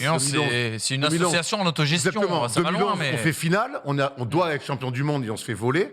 Encore une fois, comme vous le dites dans le chat, mais 2011, on n'oublie pas que c'est un putsch des joueurs contre Lièvremont et que finalement, on n'y croit même pas en début de la Coupe du Monde à être en finale. Non, parce que pareil... On est encore dans l'exploit. Pareil, juste avant le début de la Coupe du Monde, il y avait une belle équipe qui avait fait le Grand Chelem en 2010, mais tu avais quelques interrogations et tu arrives à la Coupe du Monde, tu te fais taper en plus par les Tonga. Donc c'était absolument catastrophique. Mais oui, je suis d'accord avec toi, c'est la première fois peut-être où les nations du Sud ont peur d'une nation du Nord. Là où peut-être en 97-98 l'équipe de France fait Grand Chelem, en fait les Néo-Zélandais sont quand même largement au-dessus. Mais il s'était fait taper pour la première fois par les Français chez eux, tu vois. Donc il y avait quand même, mais t'as raison. Aujourd'hui, et puis c'est une autre époque. Le rugby était amateur en France à l'époque. Enfin, oui, c'est ça. C'est difficile à comprendre. Et donc oui, c'est vrai que là, c'est vrai qu'on va arriver avec une stature qui est différente, mais ce groupe est jeune dans l'expérience et donc au-delà de jeune dans l'expérience, frais. Et donc frais mentalement pour affronter potentiellement cette attente. Mais à la limite, Antoine Dupont, cette attente, il y fait face tous les jours au Stade Toulousain. Et puis tu sens qu'ils ont les épaules, en fait, tout simplement. C'est fou d'avoir cette assurance en eux. Voilà, de se dire, ouais, ok, ils vont être favoris, mais ils vont être capables de le faire même en étant favoris, quoi. Est-ce qu'on n'est pas trop confiant? Parce que là, j'entends les discours depuis tout à l'heure, j'entends les résultats, la manière dont on les obtient. Mais il y a un souci avec l'arrière, c'est ça que tu voulais dire. Déjà je pense qu'il faudra stabiliser le poste d'arrière en équipe de... Non, plus sérieusement, la Coupe du Monde, c'est dans un peu plus d'un an. Il y a quand même deux équipes, moi, qui me font très peur, c'est la Nouvelle-Zélande, qu'on va jouer notamment en poule. En ouverture. Il y a cette Afrique du Sud, championne du monde, Jeff l'a dit, qu'on n'a pas joué depuis maintenant quelques temps. Certes, on est favori. Attention aussi. Mais on fait ça ressemble à un scénario. Mais on fait quoi alors, Polo ? Honnêtement, on fait quoi alors ? Je sais pas, humilité peut-être. Oh, Tu vois non, mais c'est vrai, mais c'est- ça, c'est le jeu. c'est- J'ai pas Là, l'impression là, j'ai pas j'entends. l'impression que cette équipe, quand elle gagne le tournoi de Ouais. destination, Non, mais elle c'est flambe. pas- J'ai pas l'impression Non, que mais nous. c'est pas eux le problème. j'ai pas C'est à nous, mais c'est à même nous nous, dans j'ai pas l'impression dans la que collectivité Moi, alors, de faire attention à nos discours. tu sais ce qu'il y a- pour pas nous faire eh. piéger en demi face au Pays de Mais Galles. mais ça, c'est le jeu, ça peut arriver. Mais tu sais ce qu'il y a pire que l'humilité? La fausse humilité. Et là, pour le coup, avec cette équipe-là, au bout d'un moment, moi, j'ai vu un tournoi à destination, je vois une équipe se construire, je vois un coach arriver, je vois une génération. Et ben, je viens de le dire, je me dis, eh ben, on a les armes pour gagner. Et Bien dire sûr. qu'on a les armes pour gagner, On les a. c'est pas sortir son sgeg, faire un hélicobite en disant, on va vous baiser. C'est pas pareil. Avoir de l'ambition, viser au plus haut, mais s'estimer au plus juste. Non, mais Melbent, calme-toi, Melbent. non, mais bien sûr. Déjà l'humilité. Ce Pas humble groupe, le chauve. Hein. Vraiment, cette blague, le chauve, vous me régalez. Elle nous suit sur Winamax et tout, vous êtes vraiment des génies. cette équipe-là, tu sens, je pense qu'elle est déjà, elle est pleine d'humilité. Ils doivent l'entendre au moins une fois par jour du côté de Marcoussis. Et en plus, tu sens que cette équipe-là, elle a vraiment un truc en plus, quoi. Donc, oui, faut être humble, mais derrière, faut pas en attendre. Le statut de favori, en fait, il va pas nous faire gagner la Coupe du Monde. Non, c'est sûr. Et bien sûr, déjà, il y a un an, effectivement, il va falloir continuer à bosser. Il va y avoir une tournée très importante, notamment, on va jouer contre le Japon. Ça va être très intéressant. Et après, la Coupe du Monde, faut pas croire qu'elle va être gagnée parce que cette équipe nous semble très forte. Personne On croit va... ça, Joseph. Non, mais Si, je toi, le dis, je le dis presque globalement. Imagine Parce le que- hacker des Neo Z et toi, t'es en face. On répond C'est autre chose que Sébastien Chabal. Hein. Ah, parce que je dis ça parce que je rappelle juste comment les tirages de poule de la Coupe du Monde, du coup, pour la Coupe du Monde 2023 ont été faits. Tu joues la Nouvelle-Zélande d'entrée, donc soit tu bats la Nouvelle-Zélande, tu termines premier de groupe, t'évites l'Afrique du Sud qui est dans le groupe avec qui on croise. Parce que l'Afrique du Sud devrait terminer première de son groupe. Soit tu perds contre la Nouvelle-Zélande, et là, en théorie, tu croises avec l'Afrique du Sud Double dès les fait, quarts de quoi. finale. Donc, quoi qu'il en soit, cette équipe de France va tomber sûrement sur un match extrêmement dur. C'est ce qu'on veut après. non Et ce sera. Et si tu On si veut. tu te fais battre, oui, bien sûr. Mais voilà, mais pour dire que oui, je disais, oui, cette équipe de France, elle va sortir en phase de poule et ça va être vite réglé. Non, Non. peut-être pas. Mais en tout cas, c'est sûr que cette équipe de France, de toute façon, elle est presque condamnée à un exploit, que ce soit contre les Néo-Zélandais et contre les Sud-Africains. Mais ce qu'il faut se dire, c'est que les Néo-Zélandais C'est la sont même chose pour condamnés eux, voilà. à l'exploit Grave. contre les Français Tout à fait. et les Bah oui, Sud-Africains aussi. On est au même niveau. Une petite Il finale faut pour se mettre à commencer ce cette niveau-là. Coupe du Monde. On a dit être en tout cas, mon cher Joseph. Merci beaucoup. Et je pour donnerai ce- le coup d'envoi. J'ai une petite info inside comme ça. Une énorme chaussette. Une énorme chandelle. Une énorme chandelle au 22. Bushing. Il va aller tester Jaminet avant le match là. C'est ce que c'est Bushing? Non. Bushing au Pays Basque, quand ils font des chandelles, tu le savais ça? Non, pas- Au Pays Basque, une Bushing, c'est le ballon. Et au Pays Basque, quand ils font des chandelles, mes potes du BO en centre de formation, ils faisaient ça. Ils mettaient des énormes chandelles dans la cour du lycée. Et le ballon est retombé sur des groupes de gens. Ils faisaient Bushing. Il y a des mecs qui prenaient des ballons dans la gueule et tout. Ah, c'était des malins. Mais on les embrasse. Et alors, j'ai vu dans le chat quelqu'un a demandé si on savait ce qui est devenu le trophée du tournoi à destination, parce que dans les Oui, célébrations de rugby, c'est vrai. ils font toujours n'importe quoi avec les trophées, ils me régalent. Et effectivement, il a apparemment fini dans la scène à un moment, mais Baptiste Couillou, qui est un des joueurs qui Il était a dans les plongé dans la 42. scène. Il porte bien son nom. Ouais, voilà. Et apparemment, il l'a retrouvé, donc il est bien à Marcoussis et il va bien le trophée apparemment. D'accord, officiellement. Officieusement. Une copie. Ouais, j'ai une copie commandée sur le dark web. Ouais, merci beaucoup. En tout cas, on aura l'occasion d'en reparler. La Coupe du Monde 2023 qui va arriver vite. Et on a hâte d'y être, bien évidemment. Allez, les amis, 13 minutes, le quiz tout de suite. On part pas de...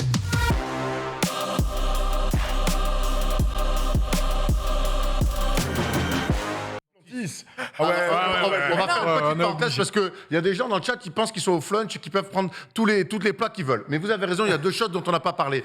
C'est le Mais attends, classico. on va peut-être en parler maintenant. Oui, non, Ah, mais on leur dit. Et Duplantis qui bat le record. Si, mais C'est un hauteur non, mais- incroyable. Bravo à mais- lui. Et Barcelone qui va battre le Real Madrid, qui finalement est une si petite Mais équipe que ça. Duplantis va battre 6 fois de suite en 2022 le record. On aura le temps d'en Duplantis parler. est en train de faire passer Boubka et la Villénie pour Romain Ménil. Hein, mais c'est incroyable. Et Barcelone fait passer et Barcelone fait passer le Real pour le FC Bordeaux. Vous avez préparé une petite énumération sur le dernier Grand Chelem et la dernière composition du 15 de France. Je propose qu'on la mette de côté et On n'a pas trop le temps. qu'on avance sur tout le reste. Visiblement, vu que t'en es te barrer. J'ai vu Maxidel qui a passé sa tête. Il y a le before du récap dans Oui, 2 c'est minutes. vrai. Dépêche-toi. Qui vient de sortir Maxidane. Il en reste- Regardez qui a dit ça. Tiens, cette première petite citation. Maxildan. J'ai joué au Barça. Thierry Henry, ouais. C'est un Il les point a démontés, à les Manon. Parisiens. Ouais, et je ouais. buvais toutes ces paroles, soit à la mi-temps, à la fin du match. Il a été très bon et très juste. Il a dit quoi du coup Comme parce que j'ai souvent. pas lu. Mais en fait, il a dit, alors attends, je l'ai pas Demandez noté, si l'équipe était coachable, si des joueurs faisaient le quart de ce que faisaient les joueurs du PSG, bah, il serait viré de. Il dit, j'ai des joué grands au Barça et peu En importe gros, qui quoi. tu es, si tu ne fais pas ce qu'il faut, tu pars. Au Bayern, tu pars. À Madrid, tu pars. Ici à Paris, est-ce que tu pars? Non, tu pars D'accord. pas. Voilà, grosso modo, c'était ça. Apparemment, Après, Arsenal, par contre, c'est dans le club. cul. On te re-signe, on te re-signe, on t'augmente quand tu fais ça au PSG. Donc, Est-ce que vous avez bien tout retenu dans l'actualité sportive? C'est l'heure bien sûr, de Normalement. rattraper tous les sujets dont on n'a pas parlé. Toujours le même concept, petite photo, elle est truquée et l'idée c'est retrouver le sportif qu'on aurait oublié. Première photo les amis. Pascal Martin Lagarde. À Martino Ah, Lagarde. je l'avais en plus. Ah ouais, Eh ouais, t'as commencé en Il est premier, champion, il a fini en premier. il est champion du monde. Couré aussi. Médaille. Médaille 60 mètres, d'argent en effet lors des Pourtant, Mondiaux. notre Italien fou, là, il a gagné, là. Il a fait 6-16. C'est Grant Holloway qui a gagné. Non, mais lui, il fait de la haie, lui. Mais Ah lui- oui, je croyais que Ouais, tu. ouais, Les Italiens Tribunal de la haie, je comprends rien. L'Italien qui Martino Lagarde, Eh ouais. qu'est-ce qu'il a fait pour finir à la haie? qui faisait son grand retour. l'Italien il a qui s'entraîne explosé, qui s'entraîne en Slovénie. Exactement. Je vous donne Avec Mohoric et Mais il s'est pas Pogacar. explosé, Ça là. a je vous pas donne arrangé, c'est 2 ça. points si vous arrivez à trouver cette personne. Alcaraz. Raphaël Nadal. Non. Non. Non, regardez bien la morphologie les gars. Putain, pardon. Regardez. Mosmo Non, Non, c'est non, on se rapproche. Mladenovic. C'est pas mal. Non, On se rapproche d'une tenniswoman. Caroline Garcia. Caroline Garcia. non, c'est Iga Swiatek. Je peux Swiatek, soulever. ah, Qui a remporté, Swiatek. qui a remporté Swiatek. bien sûr Swiatek, Indian Wells. Bravo. Prochaine photo. De Bainvilliers. Ce n'est pas moi. Gaël Ficou. François Cro- Gaël Gaël Ficou. Ficou, Gaël tout à Ficou, fait. le Putain, mais oui, Gaël là. Ficou, en effet. Ah, bah oui. Il a marqué Merde. un essai contre l'Angleterre. On enchaîne, regardez peut-être ici. Duplantis. Manolo. Manolo. 6-20, bien membré. Plantis. Ouais, bah écoute. Belle beute. T'imagines J'avais mis Valderrama derrière, mais je l'ai retiré Si on n'avait pas totalement compris, montage. ouais, non. Et les sous-titres. Celui-ci. Giroud. C'est Giroud, un c'est droit ça qu'il a qui rappelé. est arrivé, Mérité, rappelé, retour bien sûr, mérité de en équipe retour de France. en On jouait bleu. axe gauche en défense, par contre. Et celui-là, vous Au l'avez PSG, il a sa place. Hein. Mais- Mohoric. Exactement. Ouais, Qui Mohoric. montre sa selle, hein, et pas autre chose. Oui, bien oui, mais évidemment. on s'est posé la question en live avec n'oubliera Robin, je me pas. souviens. Vous l'avez celui-ci aussi ou pas? Parce que ça, on n'en a pas parlé. Aubameyang, incroyable. Aubameyang, bien sûr. Magnifique bien sûr. Barça, hein. Ils auraient pu gagner 8. Aubameyang, ouais. 8-0. hein. 4 victoires. 4-0. 4-0, oui, tout à fait. Je m'en remets toujours pas d'ailleurs. Il a l'air confiant dans la fin de son saut, en tout cas. Oui, oui. Obama, il régale. Ça sent, ouais, il se régale Fantastique. lui aussi, ouais, ça c'est clair. Bravo, Et Xavi. puis le dernier, ça va aller très très vite. LeBron. LeBron James, bien sûr. Le 69, t'as écrit vraiment Bah oui, mais c'est T'as pas honte J'ai mis Oh ma tête. non. Mais non, parce que Écrit j'ai mis ma 69. tête, tu vois. Et- voilà. C'est parce que t'es lyonnais ou parce que. Qui est passé deuxième meilleur scoreur de l'histoire. Il Et se c'est pour rapproche ça qu'il était là. de Karim Abdul-Jabbar. hein. Tu peux nous citer le numéro 31 de Washington, Manu, là, rapidement Non, non. Oh, Chance quel que flambeur. je fais. Aucune chance que je Satoransky, évidemment, va te Il est, il est tchèque, t'aurais pu l'avoir. T'aurais Merci. pu le croiser sur un UVG là ou un genre de choses. Allez les gars, le 5 à la suite. C'est une large domination d'Erwan et Polo. Large, je dis ça, ils ont un point de plus. Mais c'est eux qui choisissent. Parmi ces deux thèmes, vous avez deux thèmes. Le premier, c'est connaissez-vous bien Olivier Giroud. Le second est sportif et rappeur. Toi, t'es un mec de Giroud. Moi, Ouais, mais je suis un mec de Giroud. Et Erwan, c'est un mec du rap. c'est vrai que depuis mon dernier OP, si je peux lâcher un 16, Tu voudrais partir sur quoi, Erwan sportif et rappeur. Ouais, allez, EP, par par contre, contre, sportif et rappeur. Un gars d'Olive, hein, je suis un gars d'Olive. Alors, mais- moi, je suis un Gros, gars c'est un de EP, hein, pas un OP. hein. Ouais. C'est une OP, moi. T'as rien compris. C'est une opération que je fais, en fait. Allez, c'est parti. Champion olympique à Tokyo avant même d'être l'emblème de la team Yavbou, je rappe sous le pseudo Climat. Aujourd'hui, je suis l'un des meilleurs mondiaux de mon sport et je Erwin continue. Ngapet. Erwin C'est Ngapet. bien Il ça. a pas voulu Erwin sortir, Ngapet. le bâtard. Pardon. Sportif encore en activité, personnage clivant en France, j'ai été pris le cul entre deux chaises lors du clash Boubarov. J'ai d'ailleurs fait le choix et pris le parti pris, ça ne veut rien dire, du duc de Boulogne. Bouba, bah non. Karim Benzema. Benzema. Benzema, ça fait 2 points. Français et actuel 108e mondial en tennis, j'ai profité du confinement et de l'arrêt des compétitions pour sortir mon cahier de texte et mon stylo.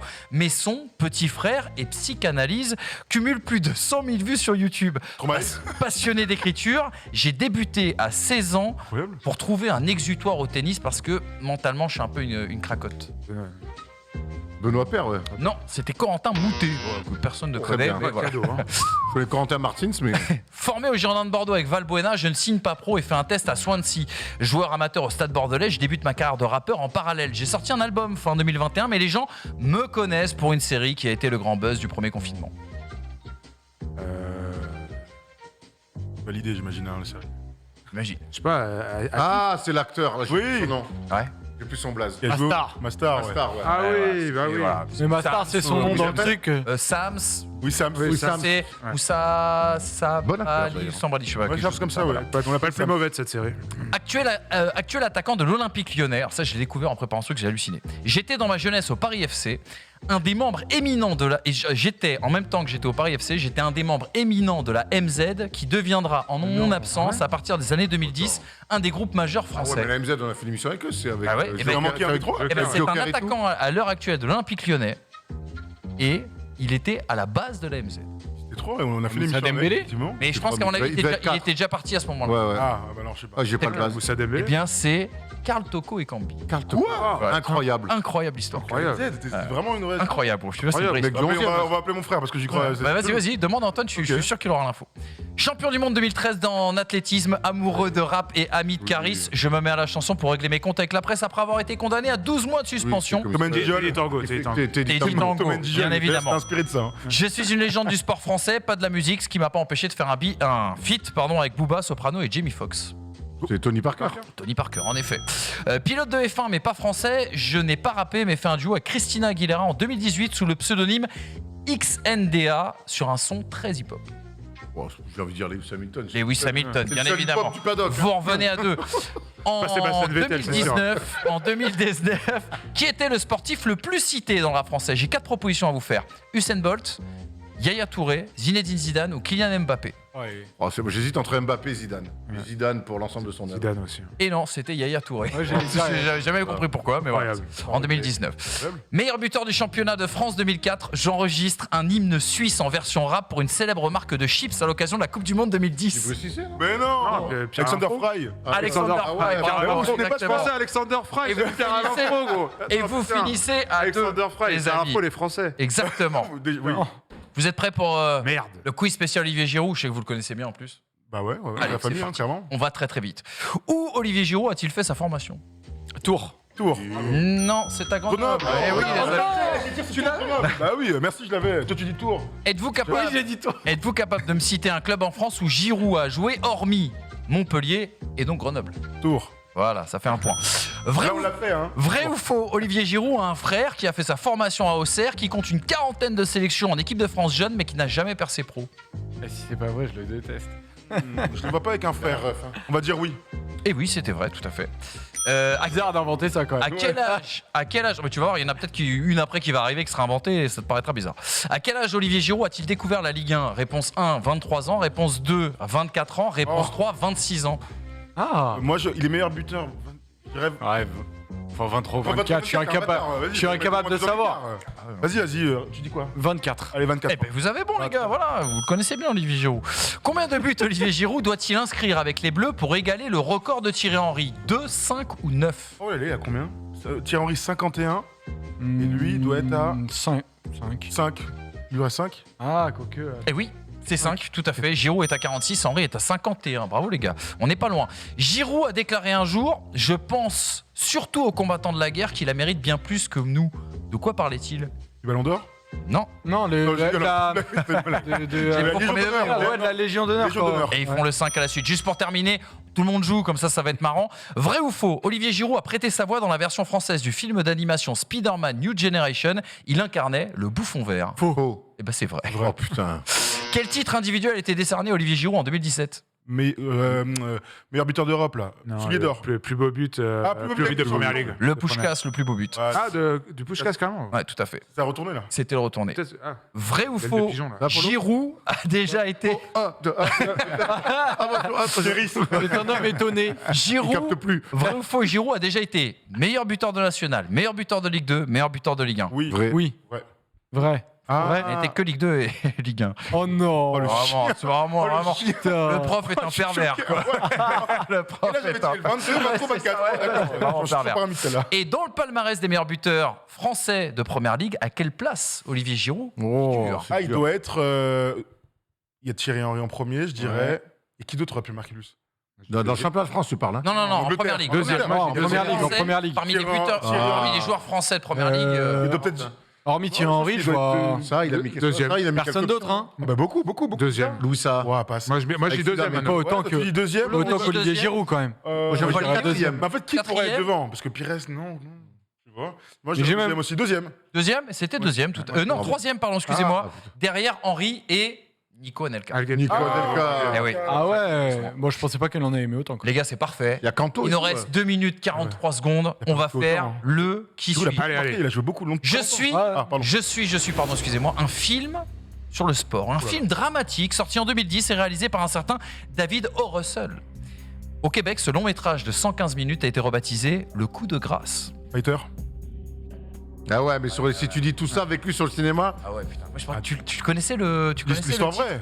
Non, mais tu connaissais le titre c'est le nom du film. québécois Ah non. Bah non, je connais pas le coup du. Mais bon, bref, Fighter, très bien. Fighter. Ah bon Fighter. Il va falloir que je travaille sur les bien qui suis avec vous, Christian messieurs, Bale, parce que vous êtes tout maigre. forts. Ouais, tout à fait. Incroyable film. Un excellent Je film. vais pas te mentir, je suis très content. Un excellent film. Ils ont gagné. Voilà, c'est terminé. Bravo. Ils ont gagné. Bravo. Joseph et Tom, bien évidemment. Je m'appelle Thomas, moi. Oh, excuse-moi. C'est une Et très Thomas. bonne émission, je tiens à le dire. Franchement, on a passé un Masterclass de super Tom. moment, les gars. C'était Les news excellent. ont été longues, mais. Ouais, mais bonnes. Costaudes. Ah ouais, c'était vraiment super. C'était génial. Tout de suite, c'est le reste. Il reste 40 minutes, attends, tiens l'antenne. Ouais, c'est Tu vrai. fais pas T'as refaire pas les les petits petits sujets là rapides là Non, t'as pas. Bah, on va se faire les l'énumération si tu pour veux. ce soir et tout. Oui, Déjà, non, c'est ce vrai. soir, T'as rendez-vous raison, t'as 22h, on sera avec Arthur, on aura Steph Brun en call de chez lui, en visio de chez lui. On va parler, évidemment, on va revenir longuement sur ce choix, pour l'instant, du COJO, donc le comité organisateur des Jeux Olympiques, ça s'appelle comme ça, d'envoyer l'équipe de France de basketball et tout le tournoi d'ailleurs olympique de basketball dans un hangar à Porte de Versailles. Donc il y a beaucoup de choses à dire, ça fait beaucoup réagir. On a quelques petites infos, on espère avoir aussi peut-être quelques joueurs français.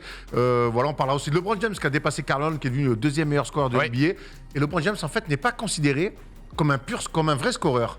Et c'est ce qu'il a dit. Il a dit, quand on parle des grands scoreurs, on ne parle pas de moi. Et c'est vrai que quand on regarde ses stats, on se dit, ouais, ben en fait, t'es un bon scoreur. Donc on va revenir un petit peu sur toute l'histoire de scoreur de LeBron James. Lui, où on dit souvent, c'est le plus grand all-around de l'histoire, mais c'est peut-être aussi, pourquoi pas, le plus grand scoreur de l'histoire. On en parlera. On demande dans le chat si Arthur va faire son spectacle du coup ce soir à 22h. Non, alors non, c'est un Arthur talentueux, nous, qu'on a ce soir. Voilà. Moins riche, mais. Voilà, moins riche, mais en tout cas. Bah, non, mais un Arthur talentueux, surtout, mais qui reste dans ce qu'il sait faire. Voilà, Arthur était un très bon animateur. Sur scène, c'était dramatique. Voilà. Arthur, si tu nous embrasses, l'autre, hein, bien évidemment. Oui, On a une bah, pensée et si- pour toi. Et si tu veux racheter First Team, bah tant pis, excuse-moi. On a raté le coche. Et n'oubliez pas, roue libre demain, disponible sur la chaîne First Team Sport. Il y aura aussi également Bureau. Ah oui. J'imagine une très belle émission aussi. Pistonné, Du pistonné. Euroval demain. Pistonné déjà disponible sur la chaîne First Team. Demain midi, roue libre. On revient sur Milan-San Remo et on s'intéresse au Flandrien à venir. Et à 17h ou 18h, Bureau Oval, le débrief de France-Angleterre. Sur Twitch, ce soir, pardon, je vous avais sur Twitch. First Team 101 sur Twitch ce soir, 22h minuit sur Twitch. En plus, vous pouvez nous appeler, donner votre avis. Et tout de suite, le before du Allez, on recap. se casse. Vous avez tout le programme.